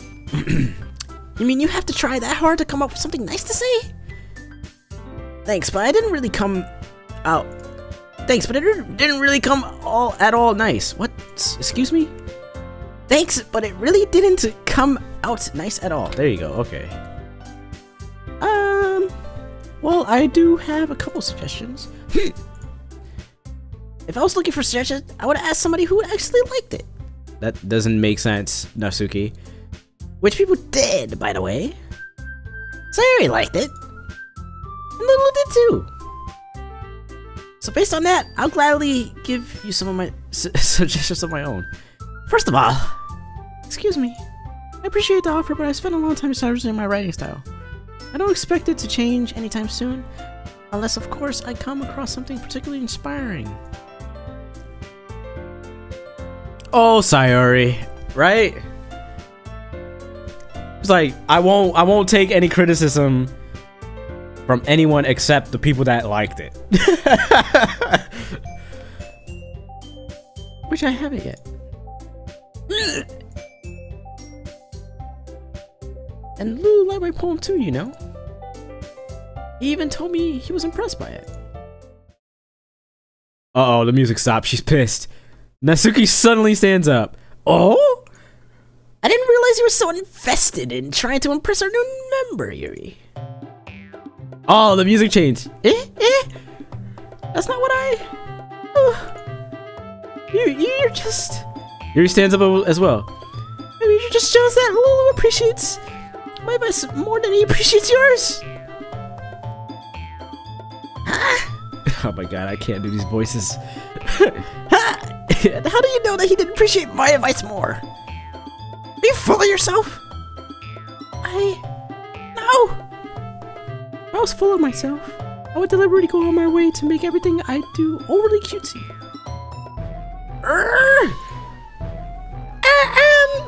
Is everyone okay? Well, you know what? I wasn't the one whose boobs magically grew a size bigger as soon as Lulu started showing up. That's Natsuki. Natsuki, that's a little... I can't do two voices at once. This doesn't involve you! I don't like fighting, guys. Suddenly, both girls turned to me as if they just noticed I was standing there. Lulu, she's just trying to make me look bad. That's not true! She started it! If she could get over herself and learn to appreciate that simple writing is more effective, then this wouldn't have happened in the first place. What's the point of making your poems all convoluted for no reason? The meaning should jump out at the reader, not force them to have to figure it out. Help me explain that to her, Lulu!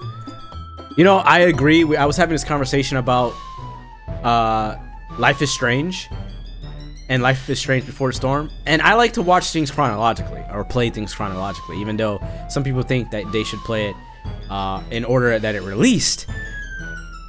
Now, my thing about that is I don't want to have to figure something out. I want to enjoy the story. Thanks for the host, Ridley. Without having to like figure something out, you know. And I want it to jump at me, just like how she's saying here. Wait, there's a reason we have so many deep and expressive words in our language. It's the only way to convey complex feelings and meaning the most effectively. What language is this? Japanese or English? Interesting. Avoiding them is not only unnecessarily limiting yourself, it's also a waste. You understand that, right, Lulu? Japanglish, yeah. Oh no, me. That's me. Well, pause. How did I get dragged into this in the first place? It's not like I know anything about writing, but whoever I agree with, they'll probably think more highly of me. So of course, that's going to be... The thing is, I actually agree with Natsuki. But Yuri does have a point about the strong words. I can say, help me, Sayori. But I like Yuri more, that's the thing. So I kind of want to choose Yuri, even though I agree more with Natsuki. But to be neutral, shouldn't I just say, help me, Sayori? But there is this quote from an anime, by the way. I forget which anime it's from. Those who stand on the picket fence are impaled by it. And that is a quote about, a saying about, if you're neutral, if you stay neutral, and you do make all your choices with the purpose of staying neutral, you will be impaled by the fact that you are neutral. I don't know what to choose here, guys.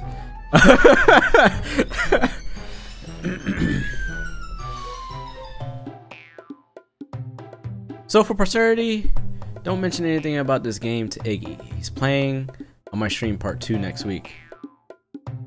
Okay.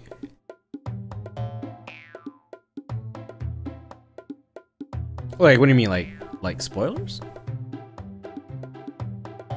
I mean, I don't know how. I'm only like an hour in or so.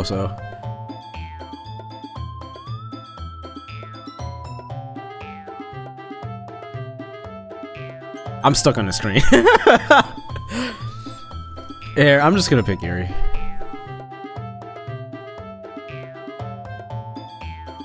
You don't need to believe in yourself. Just believe in me that believes in you. During login. There's another quote from another anime. I forgot what it was called, what the anime was called. It's don't say that you want to die, and don't say that you don't believe. Live for me because I believe in you, or something like that. I don't know. It was more profound sounding than that, but I'm gonna just choose Yuri here. Nasuki. You're right that I liked your poem. See? Wait. That's not an excuse for you to be so mean. You shouldn't pick a fight just because someone's opinion is different. That's not what happened at all. Yuri wouldn't take my poem seriously. I understand. Yuri. We're doing the neutral thing anyways. Space Kidder! Kamen Rider Force. Don't know what that is, but I like that he basically yelled Space Kidder. You're a seriously talented writer. It's no secret that I was impressed. Well, that's... But here's the thing. He's doing the neutral thing anyways. No matter how simple or refined someone's writing style is, they're still putting feelings into it. And it's because something really personal. And it becomes something really personal. That's why Nasuki felt threatened when you said her point was cute. I see. I didn't notice that I'm sorry. But Natsuki, you took it way too far. Yuri means well, and if you just told her how you felt, then this wouldn't have happened in the first place. Are you kidding? That's exactly what I did. It was her that... Natsuki, I think that's enough. You both said some things that you didn't mean. See, I don't want her to dislike me now.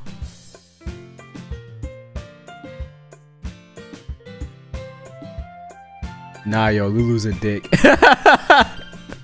Yeah, I'm kind of leaning towards that now. Like, how can you...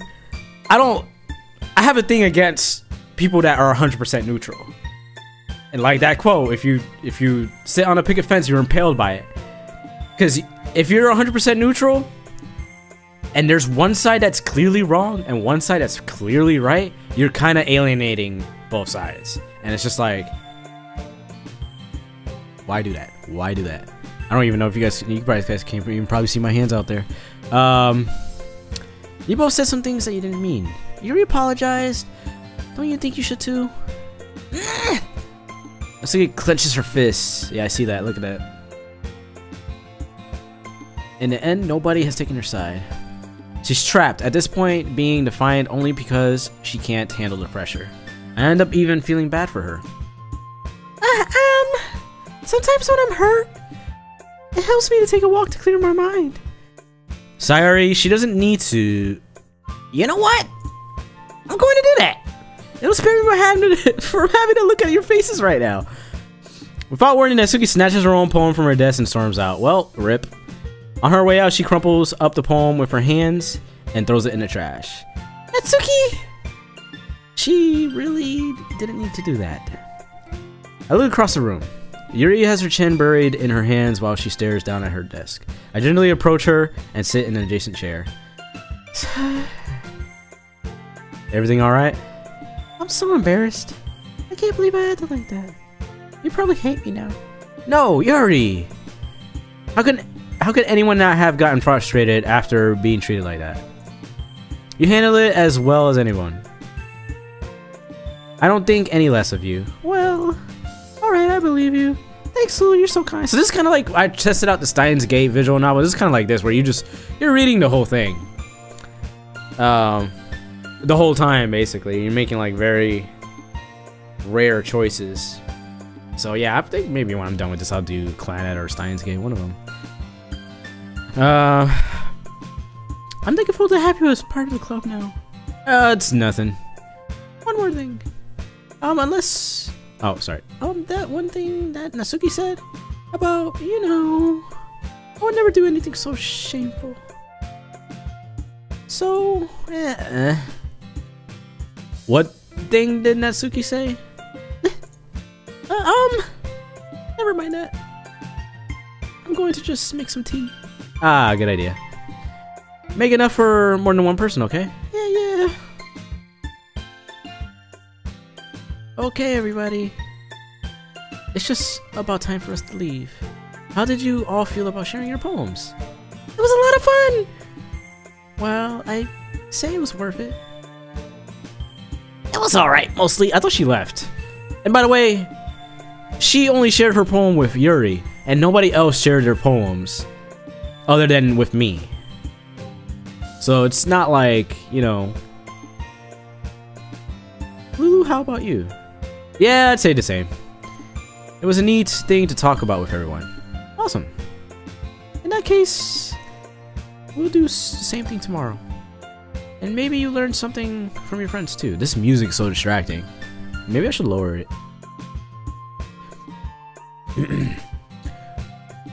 So your poems will turn out even better. Pause. I think to myself, I did learn a little more about the kinds of poems everyone's like. With any luck, that means I can at least do a better job impressing those I want to impress. I nod to myself with newfound determination. Lulu! Ready to walk home? Sure, let's go. Sayori beams at me. It's truly been a while since Sayori and I have spent so much time together.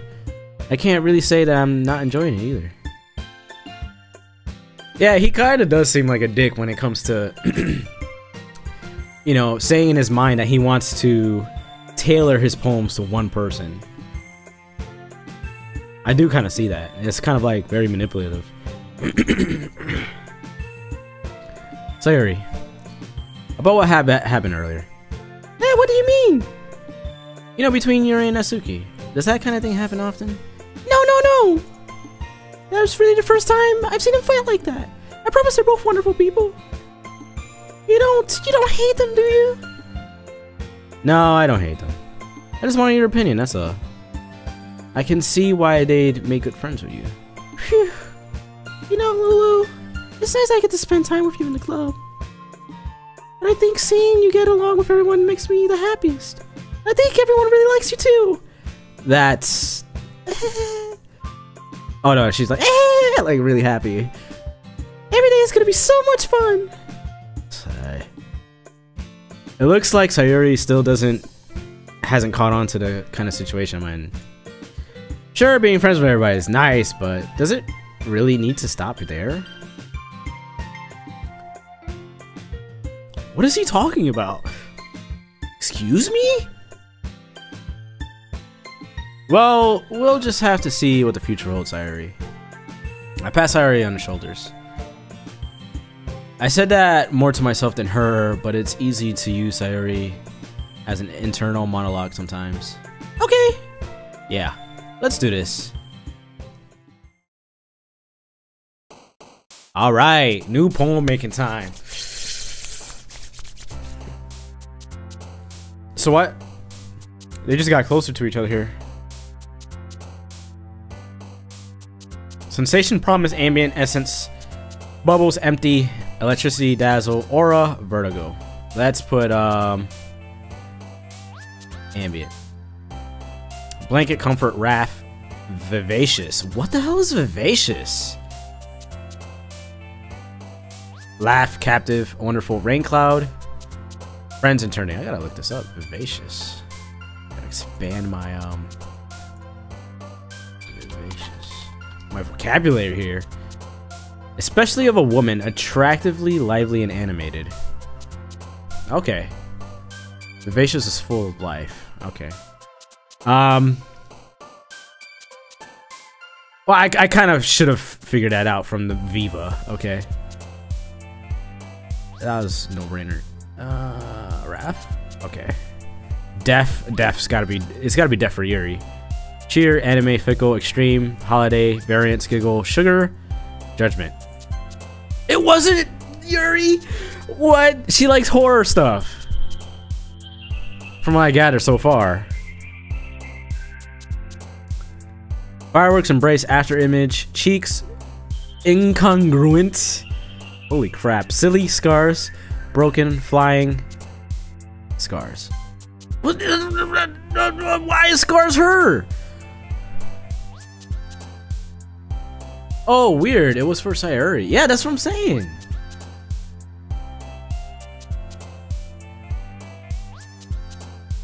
I am... That is actually very weird. Kiss, heart, marshmallow, sadness. Sadness has gotta be for Yuri. Misfortune, sadness.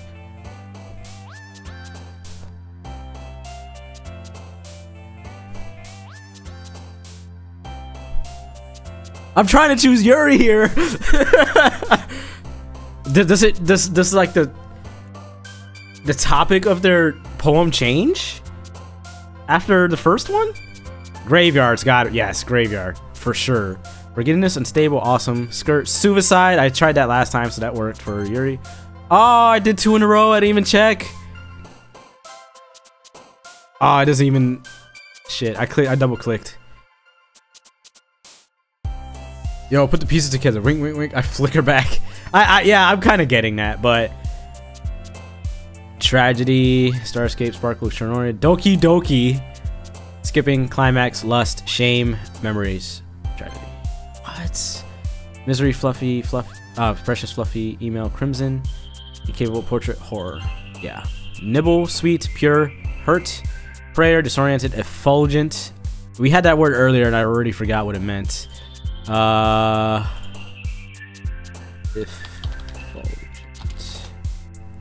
It's a good thing though. Slight, shining brightly and radiant. Okay. Okay. Play, waterfall, prayer, pure, sweet, nibble, hurt. Shit. Spinning, night groan, sing, hope, melancholy, bed, disaster, disaster. Yeah. Okay. Disown, unrequited, cage, despise, mouse, whisper, candy, kawaii, party, together. Cage. Sunset, adventure, question, pink, summer, special, charm, depression, milk, uncanny. Depression, I would choose, but I feel like that's just gonna go to Sayuri. But there's nothing else. Maybe uncanny? Ah, yes. Heaven sent. Landscape, vanilla, uncontrollable, calm, marriage, family, dance, hopeless, philosophy. Hopeless kind of seems like it'd be Sayuri too.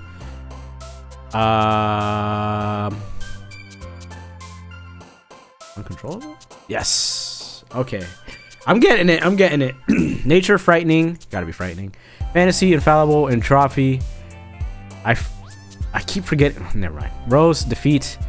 Childhood, secretive, pout, dream, imagination. Defeat. No! Covet, puppy, feather, headphones, existence, agonizing, vivid, journey, whistle, passion. Agonizing would be... maybe vivid? Yes. Bunny, hair, smile, kappa. I actually read that as kappa. Oh, that's amazing. Papa. Clouds, peaceful, lipstick, breathe. Breath. Or breathe. Yeah, no, it's breathe. Daydream, tenacious. I actually legit read that as kappa. I really don't know. Maybe clouds? Oh, okay. I actually got a point for her. Whirlwind, lazy, vibrant, sticky, dark, atone. It's gotta be dark, right? It's not dark!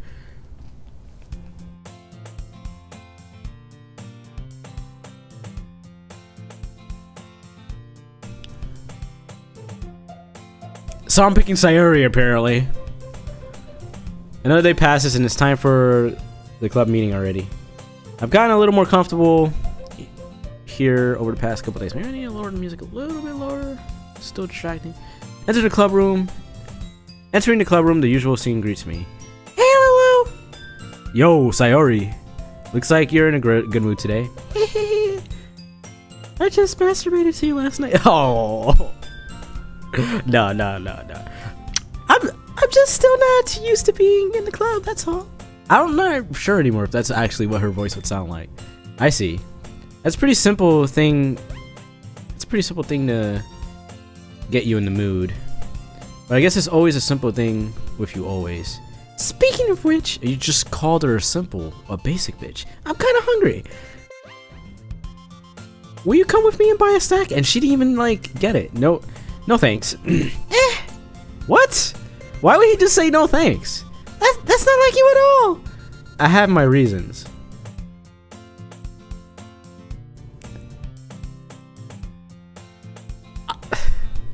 Why would he just say no?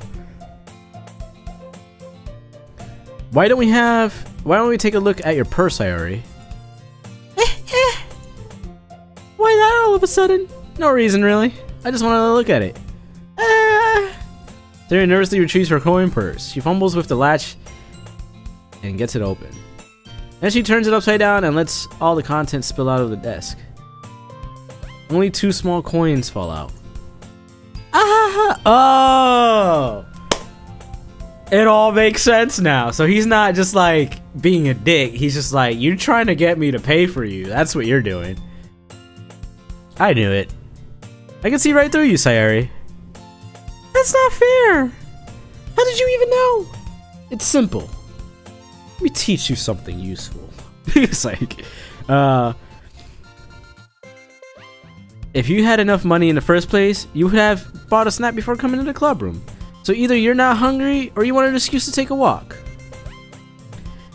I gotta say that this guy has my kind of logic. Or you plan to conveniently forget that you spent all your money, so I would lend you some. There's one more thing. You're always hungry, and so that only leaves one option. I give up. That made me feel guilty. If you feel guilty, that means you deserve to feel guilty. Yuri suddenly giggles. Eh? I didn't notice that she was listening in. Her face is in her book as always. I wasn't listening or anything. It was just something in my book. Yuri, tell Lulu to let me borrow some money. Oh, the truth comes out. That's... Don't get me involved like that, Sayuri. Besides, you should only buy what you can responsibly afford. I wish I would have known that 5 years ago. You should only... Okay, right, I already read that one. And frankly, after pulling a mischievous little stunt like that, your suffering is fair enough retribution. Pause. Did I just... I didn't mean that. I got too absorbed into my book. I really like when you speak your mind, Yuri. You fucking idiot. It doesn't have it much, but it's a fun side of you. She literally just insulted everybody, I think.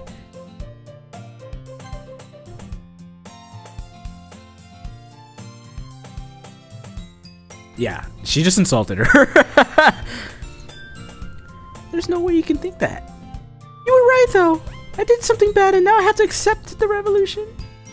Retribution.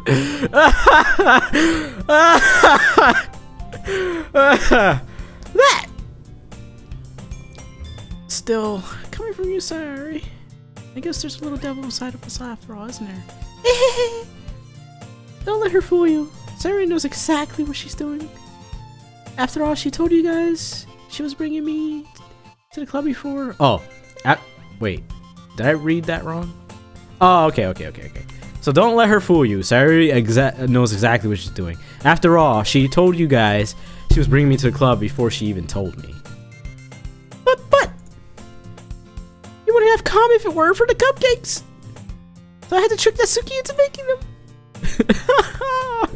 Come on, give me more credit in that, Sayori.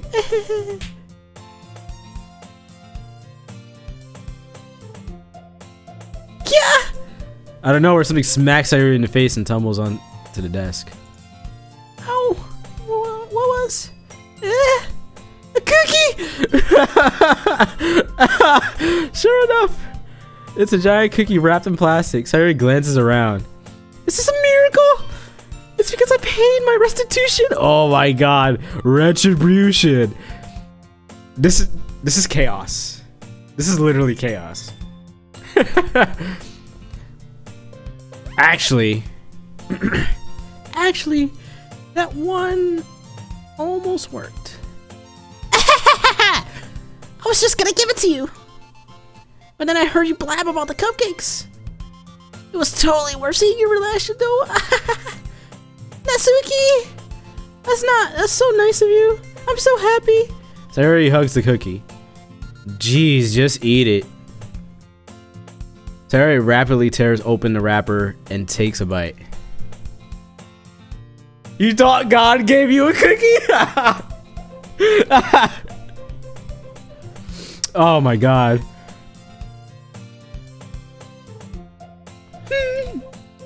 Sayori suddenly clasps her hands over her mouth. I bit my tongue. You're going through a lot just over one cookie. Natsuki takes a bite of her own cookie. It looks really good too, Natsuki. Yours looks really good. Can I try it?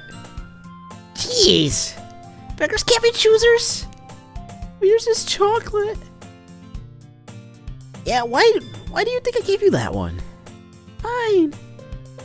Still, I'm really happy you shared this one with me.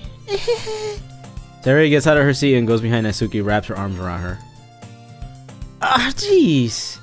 I get it. Cookie still in hand, Natsuki reaches up to nudge Sayori off of her.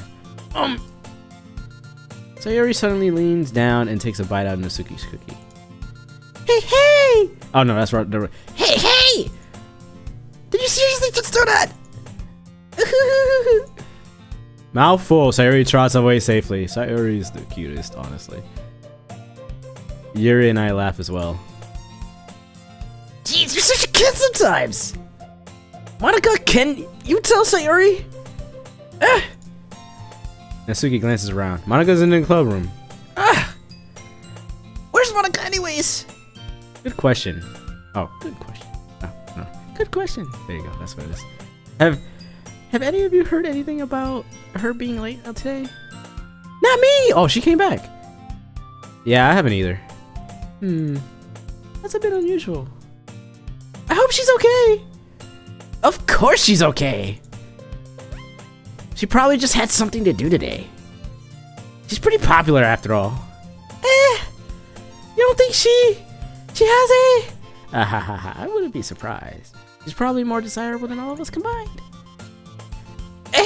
That's true. Wow, low self-esteem. Excuse me? I like Natsuki just a little bit more because she said excuse me. Like, excuse me? Suddenly the door swings open. Sorry, I'm super sorry. Ah, there you are. I didn't mean to be late. I hope you guys weren't worried or anything. Monica chose the club over her boyfriend after all. You're so strong-willed. But boyfriend? What are you talking about? Monica quizzically glances at me. Never mind that. What held you up anyway? Well, my last period today was study hall. I thought she was gonna say my last period was today, like her last period day was today or something. Oh shit, I skipped it. To be honest, I kinda just lost track of time. Oh wait, no. That makes no sense, though. You would have heard the bell ring, at least. I must have not heard it since I was practicing piano. Piano? I wasn't sure you played music as well, Monica. I don't really. I kind of just started recently. I've always wanted to learn piano. That's so cool! You should play something for us, Monica. That's... Monica looks at me. Maybe once I get a little better, I will. Yay! Oh, that sounds cool. I'd also look forward to it. Is that so? In that case, I won't let you down, Lulu. Monica smiles sweetly. Why does she do that? Like, that's so weird. I didn't mean any pressure or anything like that. Don't worry. I've been practicing a whole lot recently, and I'd really love the chance to share once I'm ready. I see. In that case, best of luck. Thanks. I didn't miss anything, did I? No, not really. I choose to leave out of Sayori's mischievous escapade. I'm sure Natsuki will end up complaining to her anyways. It looks like everyone has settled down. Sayori somehow already finished her entire cookie. Yuri is back to her book. Natsuki disappeared into the closet. I'm really curious to talk to Yuri a little bit more. At the same time, I would feel bad for distracting her from reading. I catch a glimpse over her book. It looks like the same book that she lent to me. More than that, she seems to be on the first few pages. Crap. I think she noticed me looking at her. She sneaks another glance at me and eyes me for a split second. Pause. But that only makes her hide her face a little deeper. Oh, sorry. I read that wrong. A little deeper in her book. Sorry. I was just spacing out. My mother is sensing I made her uncomfortable. Oh, it's fine. If I was focused, then I probably wouldn't have noticed in the first place. I'm just reading a bit of this, so... That's the book you gave me, right? Oh, that's the book you gave me, right? I wanted to reread some of it. And not for any particular reason. Just curious, how come you have two copies of the same book? Well, when I stopped at the bookstore yesterday... that's not what I meant. I mean, I just happened to buy two of them. I see. There's something fairly obvious here that Yuri isn't telling me, but I decided to let it go. I'll definitely start reading it soon. I'm glad to hear. Once it starts to pick up, you might have a hard time putting it down. Pulling those pants down. It's like, nah. It's a very engaging and relatable story. Is that so? What's it about anyways? Well, Yuri closes the book and scans her eyes over the back. The book is titled Portrait of Markov. There's an ominous looking eye symbol on the front cover. Alright. I just wanted to make sure I don't accidentally give anything away. Basically, it's about this girl in high school who moves in with her long-lost sister. But as soon as she does, her life gets really strange. She gets targeted by the people who escaped from the human experiment prison. So it's a horror book. She likes horror. It makes sense. And while her life is in danger, she needs to desperately choose who to trust. No matter what she does, she ends up destroying most of her relationship, and her life starts to fall apart. That's kind of dark, isn't it? You already made it sound like it was going to be a nice story, so that dark turn came out of nowhere. Yuri gently giggles all of a sudden. Are you not a fan of that sort of thing, Lulu? No, it's not that. I mean, I can definitely enjoy those kind of stories, so don't worry. I hope so. Yeah, I totally forgot that Yuri isn't into those things. She's so shy and reclusive on the outside. Her mind seems to be completely different. It's just that those kinds of stories, they challenge you to look at life in a different way, in a strange new perspectives. I looked away from it and I just try to remember, fill in the blanks, I guess, but that was just completely wrong. When horrible things happen, not just because someone wants to be evil, but because they have their own goals or their own philosophy. That's what they believe in. Then suddenly, when you thought you related to the protagonist. They're made out to be the naive one for letting the one-sided morals interfere with. This is Monica's voice, I think, now. I need to backtrack here. They're made out to be the naive one for letting their one-sided morals interfere with the villain's plans. I'm rambling, aren't I? Not again. I'm sorry. Hey, don't apologize. I haven't lost interest or anything. Well, I guess it's alright then. But I feel like I should let you know that I have this problem. When I let things like books and writing fill my thoughts, I kind of forget to pay attention to other people. So I'm sorry if I end up saying something strange. And please stop me if I start talking too much. I really don't think you need to worry. It just means you're passionate about reading. The least I can do is listen. It's a literature club after all. Well, that's true. In fact, I might as well get started reading it, right? You don't have to. What? Oh, what are you saying? Just a moment ago you said you were looking forward to it. Pause. Let me just get the book. I quickly retrieved the book that I had put in my bag. Alright, it's fine if I sit here, right? I sit into the seat next to Yuri's. Yeah. Are you sure? You seem a little apprehensive. I'm sorry. I'm sorry. It's not that I don't want you to. It's just something I'm not very used to. That is reading in company with somebody. I see. Well, just tell me if I end up distracting you or anything. Alright. I open the book and start the prologue. I still understand what Yuri means about reading in company. It's as if I can feel her presence over my shoulder as I read. It's not particularly a bad thing. Maybe a little distracting, but the feeling is somewhat comforting. Yuri is in the corner of my eye. I realize she's not actually looking at her own book. I glance over. It looks like she's reading from my book instead. Sorry. I was just... Yuri, you really apologize a lot, don't you? I do? I don't really mean to. Sorry. I mean... oh, no. Here, this should work, right? I slide my desk until it's up against Yuri's, then I hold my book more between the two of them. I suppose so. Yuri timidly closes her own copy. Once we lean in a little bit, our shoulders are almost touching. It feels like my left arm is in the way, so instead I use my right arm to hold the book open. I guess that makes it kind of difficult to turn the page. Here. Oh, nice, we get another one of these moments. We actually get to see the front of the classroom for once.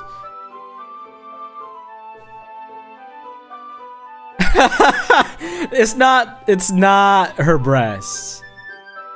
It's not her breasts. I have a thing for more shyer, more wholesome girls, I guess. But I do also like the jokesters, obviously, because that's why I am. But I think probably the best thing would be like a girl that's kind of shy and sweet, but is also a jokester once she gets used to you, you know?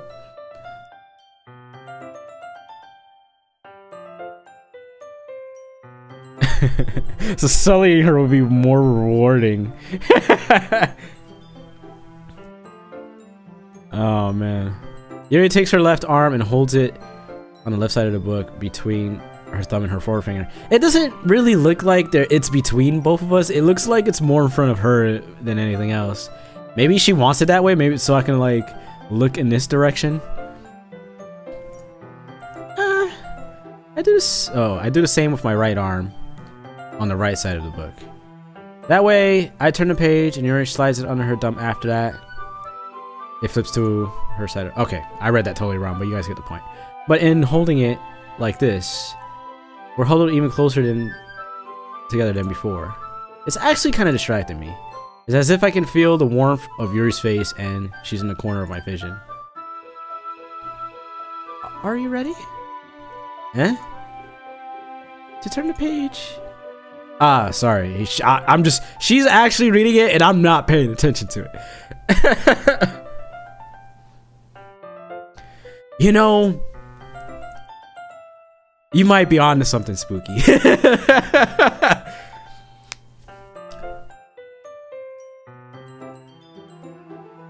Touch them boobies. Like, I am kind of doing it with the mouse. But should I do it with my hand? Is that what you're asking? I think I got a bit distracted for a second. I bet you did, dog. I glanced over at Yuri's face again, and our eyes met. Did it say met or meet? I can't read for the life of me. I don't know how I'll be able to keep up with her. That's okay. You're not as used to reading, right? I don't mind being patient if it takes you a little longer. Oh, look at, she got a sweet smile. It's probably the least I could do. The thing about it is she's like the shy type, definitely, but she definitely has a kinky thing about horror stuff. Like, I know this because that's like the half an hour I watched of this game, and it's just like, she's kind of kinky when it comes to that shit. If I'm remembering correctly. Since you've been so patient with me. Yeah, thanks. We continue reading. Yuri no longer asks me if I'm ready to turn the page. Instead, I just assume she finishes the page before me, so I turn it by my own volition. We continue the first chapter in silence. Even so, turning each page almost feels like an intimate exchange. My thumb gently letting go of the page, letting it flutter over her side as she catches it under her own thumb. Hey Yuri, this might be a silly thought, but the main character kind of reminds me of you a little bit. You think so? How does she?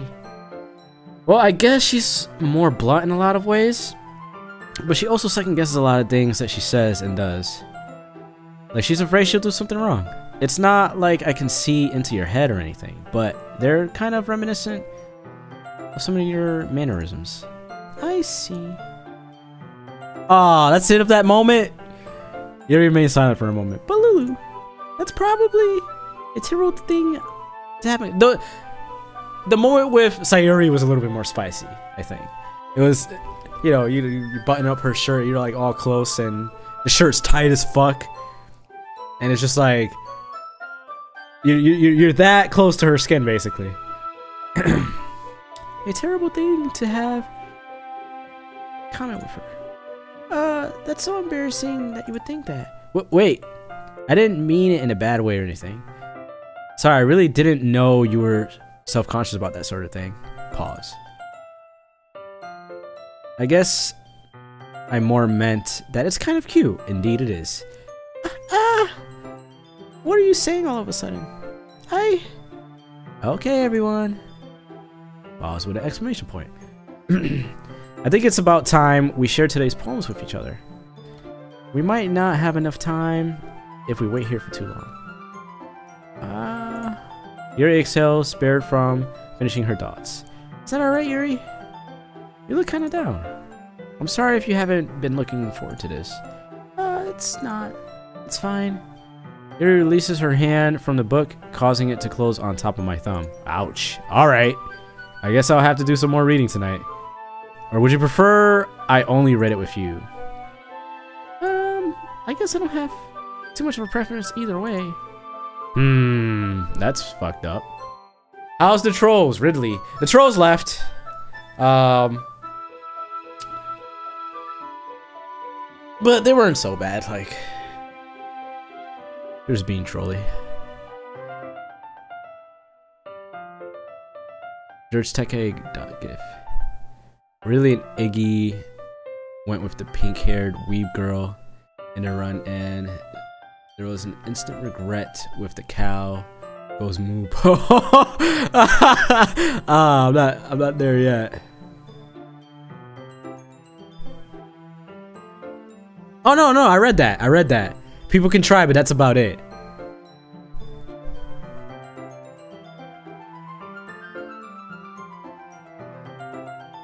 Nah, the trolls were basically their followers are mine on both YouTube and Twitch. But that's how they are. They're just like a little trolly. They're not like super offensive or anything. They just like to joke in a talking shit kind of way. In that case, wait, did I skip something by accident? Okay, yeah. In that case, I'll read a little bit more tonight. It'll be more fun to read with you after it picks up a bit, you know? That's good reasoning. In that case, I Feel free to finish the first 2 chapters in your own time. Alright. I stand up. I make a mental note of where I left off in the book, then slip it back into my bag. See, but that's no fun. Why would you just read it by yourself? Who should I show my poem to first? We'll just do the same order we did last time.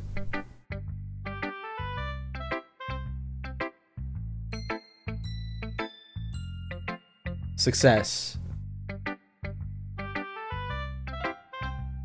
When is the stream tomorrow? The stream tomorrow will probably be at the same time. 4 to about 6:30. But today it's a little bit longer. We'll probably be going for another hour. I think, maybe, hopefully. Play that game tomorrow. Will you be on if I stream at 4 Eastern? Why not read Yuri with a Russian accent? Do you think she sounds Russian? I kind of just like the soft, shy voice. Alright, I'll be able to make it. Okay, so I'll set it up like that then. I'll set up for that to stream that game for tomorrow. Let's see what you've written for today. Pause. Extra long pause. Yuri stares at the poem with a surprised expression on her face. Do you like it? Lulu, this one might even be better than yesterday's. Yeah, because I've added more shit that you would like. Get socially engineered. How did you even pick up on this so quickly? Just yesterday I was telling you the kind of techniques we're practicing. Maybe that's why. You did a good job explaining. I really wanted to try giving it more imagery.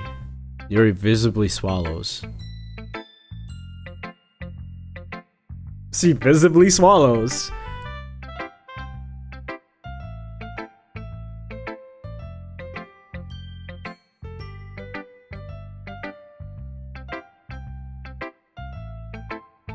I don't even know if I can do a Russian accent long term.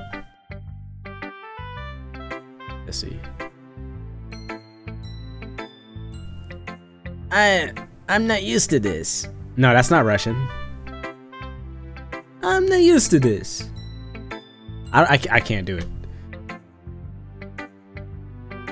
Used to what? I don't know. It's fine, take your time. Yuri breathes and collects her thoughts. I know that Yuri likes to think before she speaks, so I offer that patience to her. Yeah.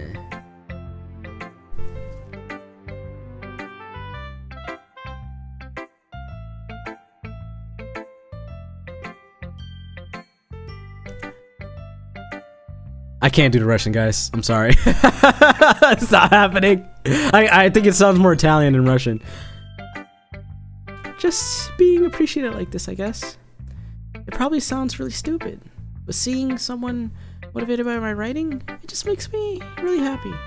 Are you saying that you've never shared your writing before? I kind of had that feeling when I joined this club that they never actually like shared anything with each other. What's that? What's that clip? And thanks for stopping by, Curly. I'll see you later. Yuri nods. Really? I don't believe it. I really only write for myself. And besides, people would just laugh at me. Do you really think that? Again, Yuri nods. Huh? You mean you're close friends? Pause. Yuri doesn't respond to that. I wonder why. Anyway. Do you want to share a poem that you wrote today? Yeah, I do. If it's with you. Alright. Poem reading time.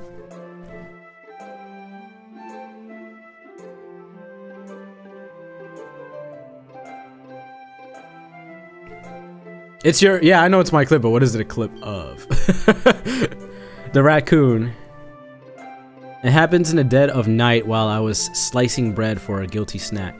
My attention was caught by the scuttering of a raccoon outside my window. That was, I believe, the first time I noticed my strange tendencies as an unordinary human. Okay. I gave the raccoon a piece of bread, my subconscious well aware of the consequences. Well aware that a raccoon that is fed will always come back for more. The enticing beauty of my cutting knife was the symptom. Okay. The bread, my hungry curiosity. Oh, I see. The enticing beauty of my cutting knife was the symptom. The bread, my hungry curiosity. The raccoon, an urge. The moon increments its phase and reflects that much more light off of my cutting knife. I can't read this for some reason now. The moon increments its phase and reflects that much more light off of my cutting knife. The very same light that glistens in the eyes of the raccoon friend. I slice the bread, fresh and soft. The raccoon becomes excited. Or perhaps I'm merely projecting my emotions onto the newly satisfied animal. The raccoon has taken to following me. You could say that we've gotten quite used to each other. The raccoon becomes hungry more and more frequently, so my bread is always handy. Every time I brandish my cutting knife, the raccoon shows me its excitement. I rush of blood. Classic.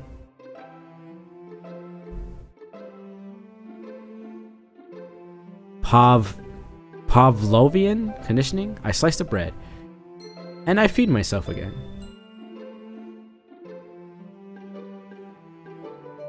This one I don't understand.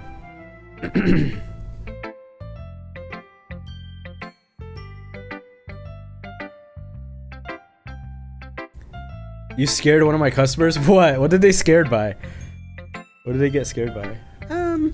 I was a little more daring with this one than yesterday's. I can see that. It's a lot more metaphorical.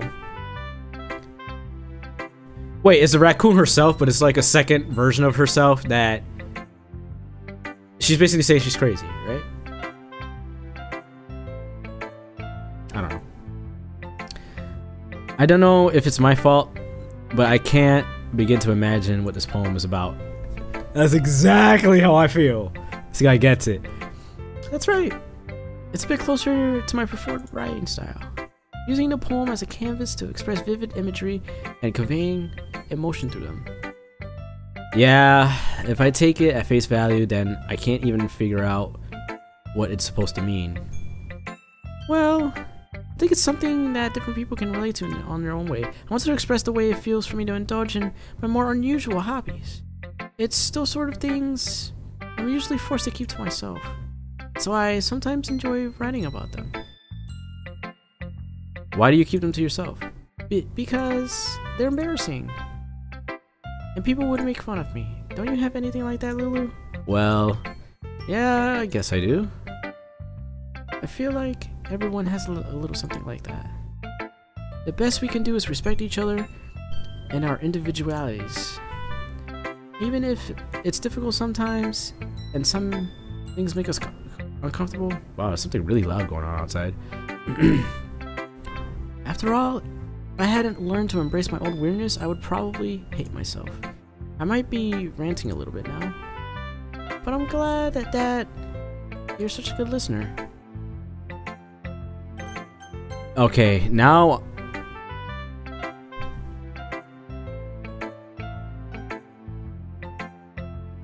Pause. Lulu, I really love your poems.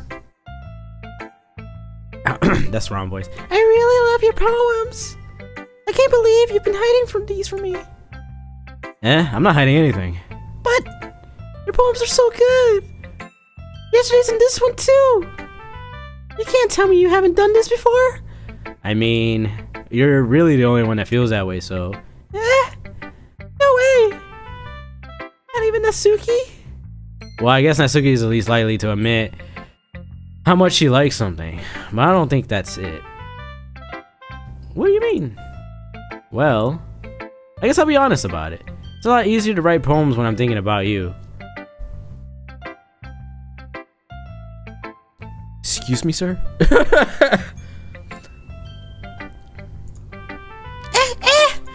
What? Stop thinking weird things, idiot.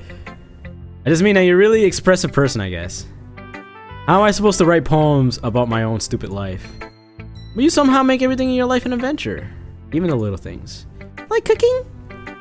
Let's not talk about that. So yeah, I guess what I'm saying is that I can feel more feelings through you than I can through myself. I bet you can.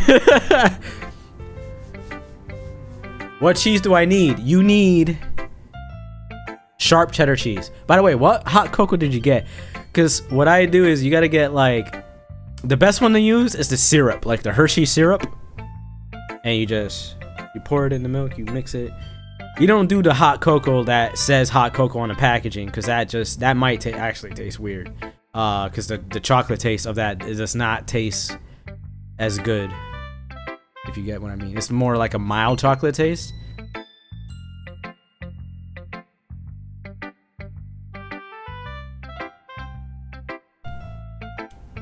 We kind of have that weird connection.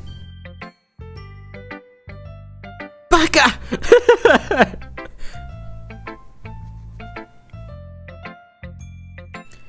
It's your fault for getting in my business all the time.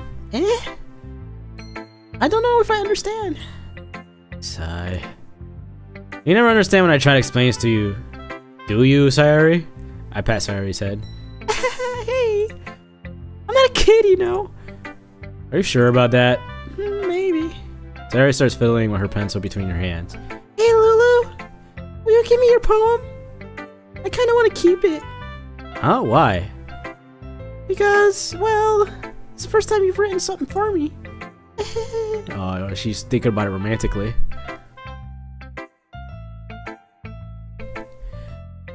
I want this mysterious drinking chocolate. What is it? Oh, okay, so I imagine that being like water chocolate, like liquid, like very thin liquid chocolate. I don't know. It has to be like a decently thick chocolate milk that you heat up. Sorry, you completely misunderstood. I didn't write this for you. Sigh. Are you even listening anymore? Well, whatever. I'll give it to you when we go home. Really? Snap. I broke my pencil. Larry hastily bends down to pick up the piece that she dropped. But being inattentive of her surroundings, she bumped right into me. Sorry. It's fine, it's fine. I'll get it for you. I bend down and pick up the broken pencil.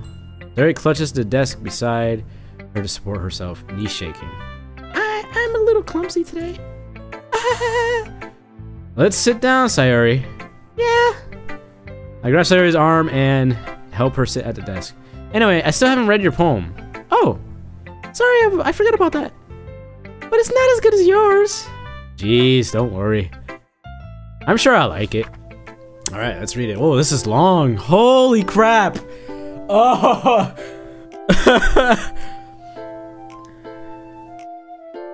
The Mexican stuff is like a brick of chocolate you melt into milk and water. Cadbury is very chocolatey but powder. I'll send you a Cadbury Spooks. I need your address though. Amy likes spiders. Nope, never mind.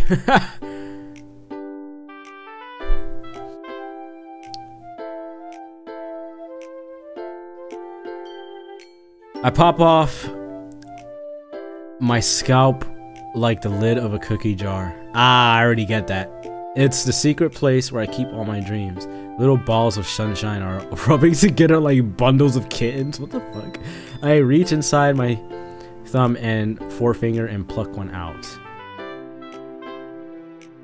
It's warm and tingly. God, these are so dirty.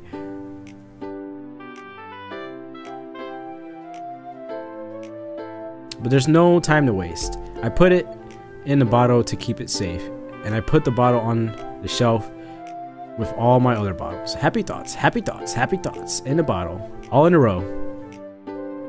My collection makes me lots of friends. Each bottle a starlight to make amends. Sometimes my friend feels a certain way. Down comes a bottle to save the day. Nice.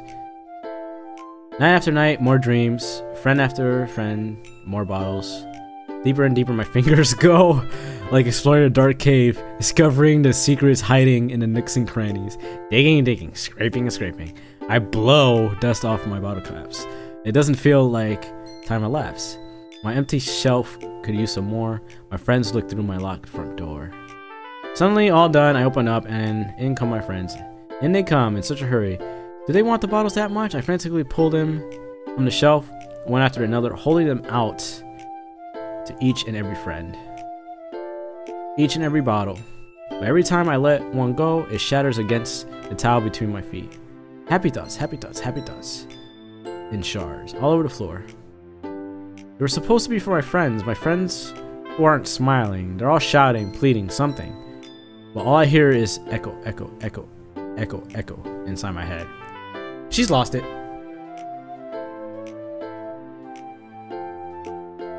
That neck chin though, excuse me?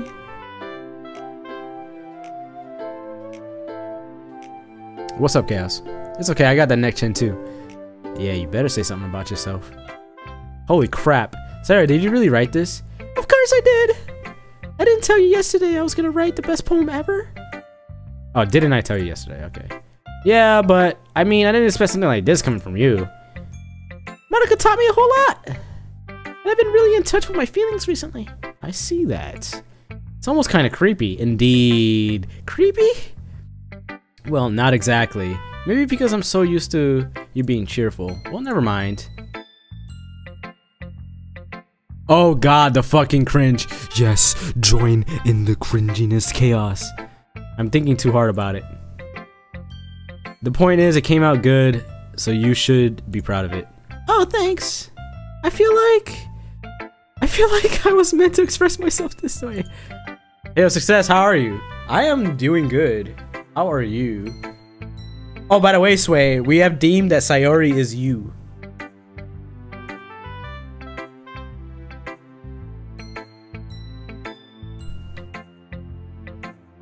It even helps me understand my own feelings a little better. Writing is like magic. You've gotten pretty passionate about this, huh? I hope you keep this up. Yeah. Oh. Yeah, writing is the best. I'm gonna keep writing until I die. Ahaha. Don't get ahead of yourself. Sayori's always had a habit of getting obsessed with something before dropping it no more than a week later. I wonder if this is one of those times. But seeing the passion in her eyes makes it hard for me to be pessimistic. No, we're not saying you're annoying, we're saying you're a bit ditzy. She didn't know how to say retribution earlier, it was funny. Alright, you ready for an even cringier voice?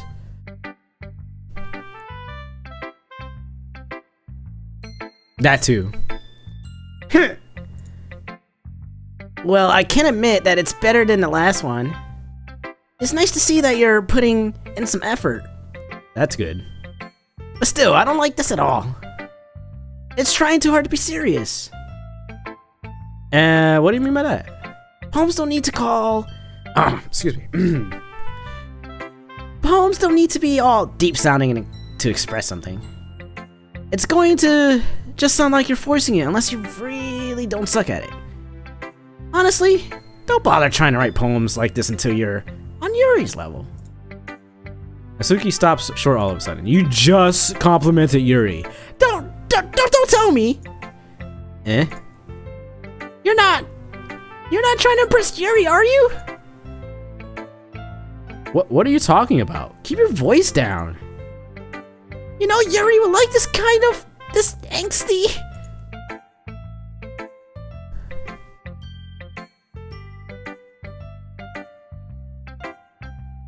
I only like the emo one. I do like the emo one as well. Aren't Sundari girls always kind of annoying? Yeah, you're right. Just because she's a talented writer doesn't mean I mean looks like I'm in trouble. You just tripped a landmine. I somehow struck a nerve, though what I did is beyond me. I'm so done with you. Oh no, she doesn't say it like that. She's like, I'm so done with you. Natsuki shoves the poem I handed her back over to me. Take your stupid poem. If you wrote it for somebody else, just don't show it to me. Ouch. This is what I get for letting a younger girl step into my business. You're profiling her. This dude is not cool. Yeah, the emo one, I'm thinking she's kinky too. At least Natsuki wasn't really the girl I was trying to impress in the first place.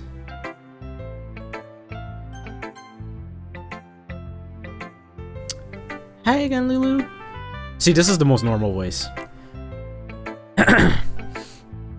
How's the writing going? Alright, I guess. I'll take that. As long as it's not going bad. I'm happy you were applying yourself. Maybe soon you'll come up with a masterpiece. I wouldn't count on that. Never know. Want to share what you wrote for me today? Oh, excuse me. I read that wrong. Want to share what you wrote for today? Sure, here you go. I give my poem to Monica. Pause. Alright. Great job, Lulu. I was going, oh, in my head while reading this. It's really metaphorical. I'm not sure why, but I didn't expect you to go for something so deep. I guess I misunderstood. I underestimated you. There you go. That's what it says. It's easy for me to keep everyone's expectations low. That way, it always counts when I put some effort.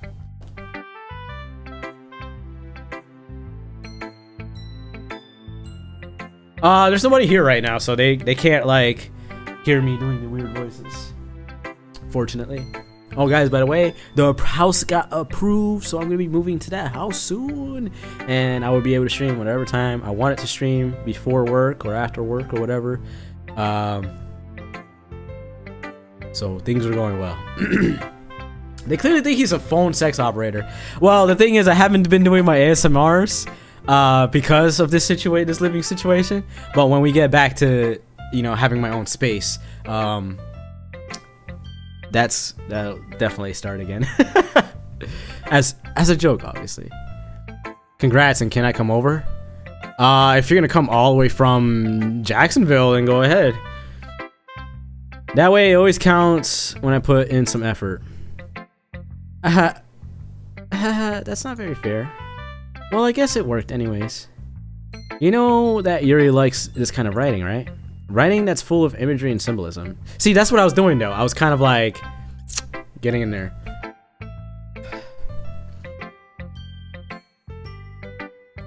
Dog butthole hype.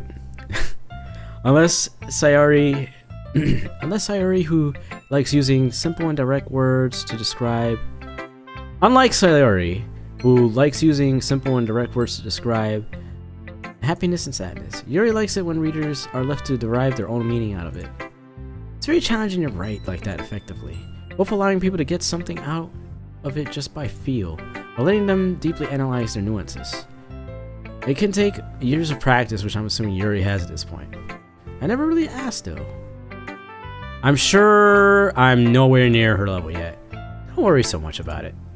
You do your own thing. Just keep exploring and learn by trying new things. Anyway, you want to read my poem now? I like the way this one turned out, so I hope you do too. Alright, let's take a look. Excuse me? Hold on. Save me. The colors. They won't stop. Bright, beautiful colors. Flashing, expanding, piercing, red, green, blue, and endless cacophony? The fuck? Of meaningless noise. The noise, it won't stop. Violent, grating waveforms. Squeaking, screeching, piercing. Sine, cosine, tangent. Like playing a chalkboard on a turntable. Like playing a vinyl on a pizza crust. An endless poem of meaningless. Load me. Oh, I would like to load you.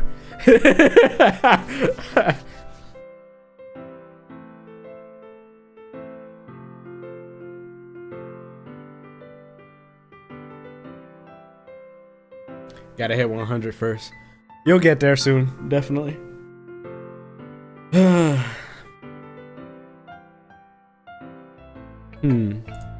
It's even more abstract than the last one, huh? I guess it's just the way I write. I'm sorry if you don't like it. No, I never said that. It's just a kind of thing I've never really seen before, I guess. I kind of like playing with the space on my paper. Choosing where and how to space your words can totally change the mood of a poem. It's almost like magic. The way I wrote the lines really short makes it feel like they're trying to speak over the noise. I see. It's still hard for me to tell what it's about, though. Sometimes asking what a poem is about isn't really the right question. A poem can be as abstract as a physical expression of that feeling. What does that mean? Or a conversation with the reader. So putting it that way, not every poem is about something. Anyway, here's Monika's writing tip for the day. Sometimes you find yourself facing a difficult decision. When that happens, don't forget to save your game. You never know when you might change your mind, or when something unexpected may happen. Wait, is this tip even about writing? What am I even talking about? That's my advice for today. Thanks for listening. No idea. It's just like this. Just like right over. Already like trimming my receding hairline.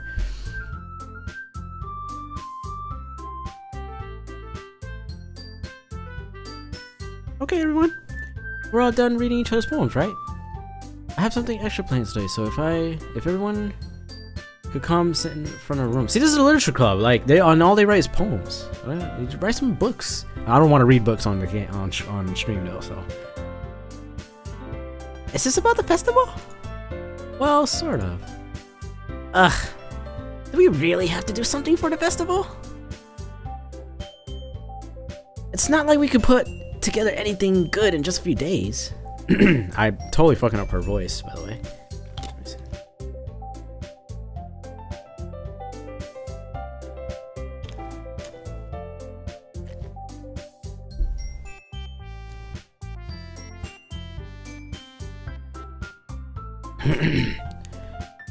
We'll just end up embarrassing ourselves instead of getting any new members. That's a concern of mine as well. I don't really do well with last minute preparations. Don't worry so much. We're going to keep it simple, okay? We won't need much more than a few decorations. Sayori has been working on posters, and I've designed some pamphlets we can give out during the events. Okay, that's great and all, but that doesn't tell us what we're actually going to be doing for the event. Ah, sorry. I thought you heard about it yesterday. I mean, already. We're going to be performing. Performing? Monika? Yeah, we're going to be having a poetry performance. Each of us are going to choose a poem to recite during the event. But the cool part is, we're also going to let anyone else come up and recite poems too. Sayori's putting it all on the posters in case anyone wants to prepare ahead of time. Sayori, who's been coloring a poster, holds it up for us to see. Where is it exactly? Is that it right there? Is that? I don't see. She's not. Where's the poster? I want to see the poster. Are you kidding me, Monika? You didn't already start putting these posters up, did you? Well, I did. Do you really think it's that bad of an idea? Well, no. It's not a bad idea. I didn't sign up for this, you know? There's no way I'm going to be performing in front of a group of people like that. I agree with Natsuki. I could never in my life do something like that. Imagining it, Yuri shakes her head in fear. She said head, right? Yeah. Guys! No, Sayori. I understand where they're coming from. Remember that Natsuki and Yuri have never shared their poems with anyone until just a couple days ago. It's a lot to ask for them to recite poems out loud to a whole room of people. I guess I kind of overlooked that, so I'm sorry. Pause. But I still think we should give it our best. We're the only ones responsible for the fate of this club. If we start the event and each put on a good performance, then we'll inspire others to do the same. And more people who will perform, the better we'll be able to show everyone what the literature club is all about. Yeah! It's about expressing your feelings. Being intimate with yourself. I bet you're intimate with yourself all the time, Sayori. Finding new horizons and having fun. That's right. And it's those reasons that we're all in this club today. Don't you want to share that with others? To inspire them to find the same feeling that brought you here in the first place? I know you do. I know we all do. And if all it takes is standing in front of a room for 2 minutes and reciting a poem, then I know you can do it. It's kind of weird that they're all looking at me instead of each other since one person's clearly talking.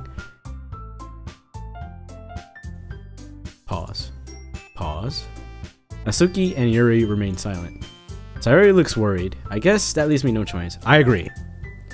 I don't think it's too much to ask. I think Sayori and Monica have been trying really hard to get new members. The least we could do is help them out a little bit. Well, maybe, but... Pause. It looks like Natsuki doesn't have any arguments left. Okay, fine!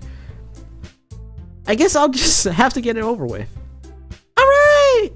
Phew. Thanks, Natsuki. What about you, Yuri? Pause. Yuri dejectedly glances around at everyone else's facial expressions. Sorry, I guess I don't really have a choice. Ah, that's everyone! You're the best, Yuri! Saying that she's the best when she was the last one to agree.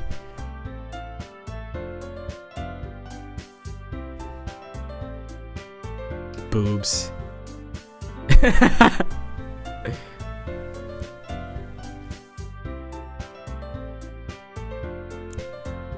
Yeah, I mean, look at this. Like, you got this, and then it goes to here, and then it goes to here, and then it goes to there, and it's just like, god damn, son.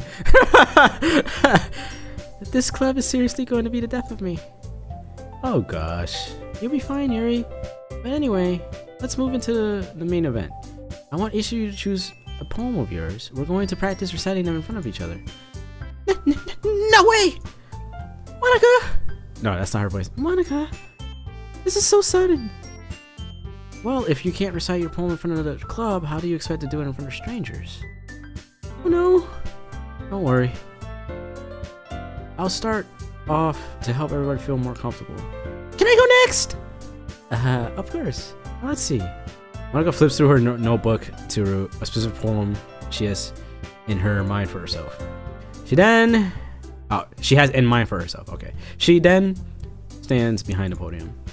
The title of the poem is The Way They Fly. Ahem. Monica begins reciting her poem. Her clear, confident voice fills the room. More than that, her inflection is pristine. She knows exactly how to apply emotion behind each line. She recites, bringing the words to life. Is this something she's done before, or is she simply natural? I glance around me. Everyone has their eyes on Monica. Sayori looks amazed. Yuri has an intense expression on her face that I don't understand. Finally, Monica finishes the recitation. The four of us applaud. Monica takes a breath and smiles. That was so good, Monica. Mixer is telling me to take a break from streaming.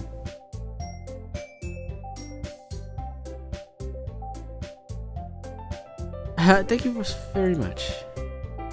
I was just hoping to set a good example. Are you ready to go next, Sayori? I'll go next. What? You're just fired up all of a sudden? Yuri clutches a sheet of paper between her hands and stands up. Keeping her head down, she walks quickly over the podium. This poem is called... Yuri anxiously glances at each of us. You can do it, Yuri! It's called... After Image of Crimson Eye. Yuri's voice shakes as she starts reading the poem. Just a moment ago, she practically refused to do this. Why is she suddenly putting in so much effort? As Yuri gets past the first couple of lines, her voice changes. It's almost like what happens when Yuri gets absorbed in her books. You know, I've been playing this game for about 3 hours now, and nothing weird has happened yet. It's just like, Monica's being a little creepy. Sayori seems like she likes poem topics that are kind of off. Other than that, I really don't know. Hey. The poem is full of twists and turns in its structure that she enunciates with perfect timing. If someone made me read Gothy, Smut, and Probably, I'd be nervous too. Give it time. Suddenly she's finished. And everyone's done. Well guys, I'm actually gonna end up here. So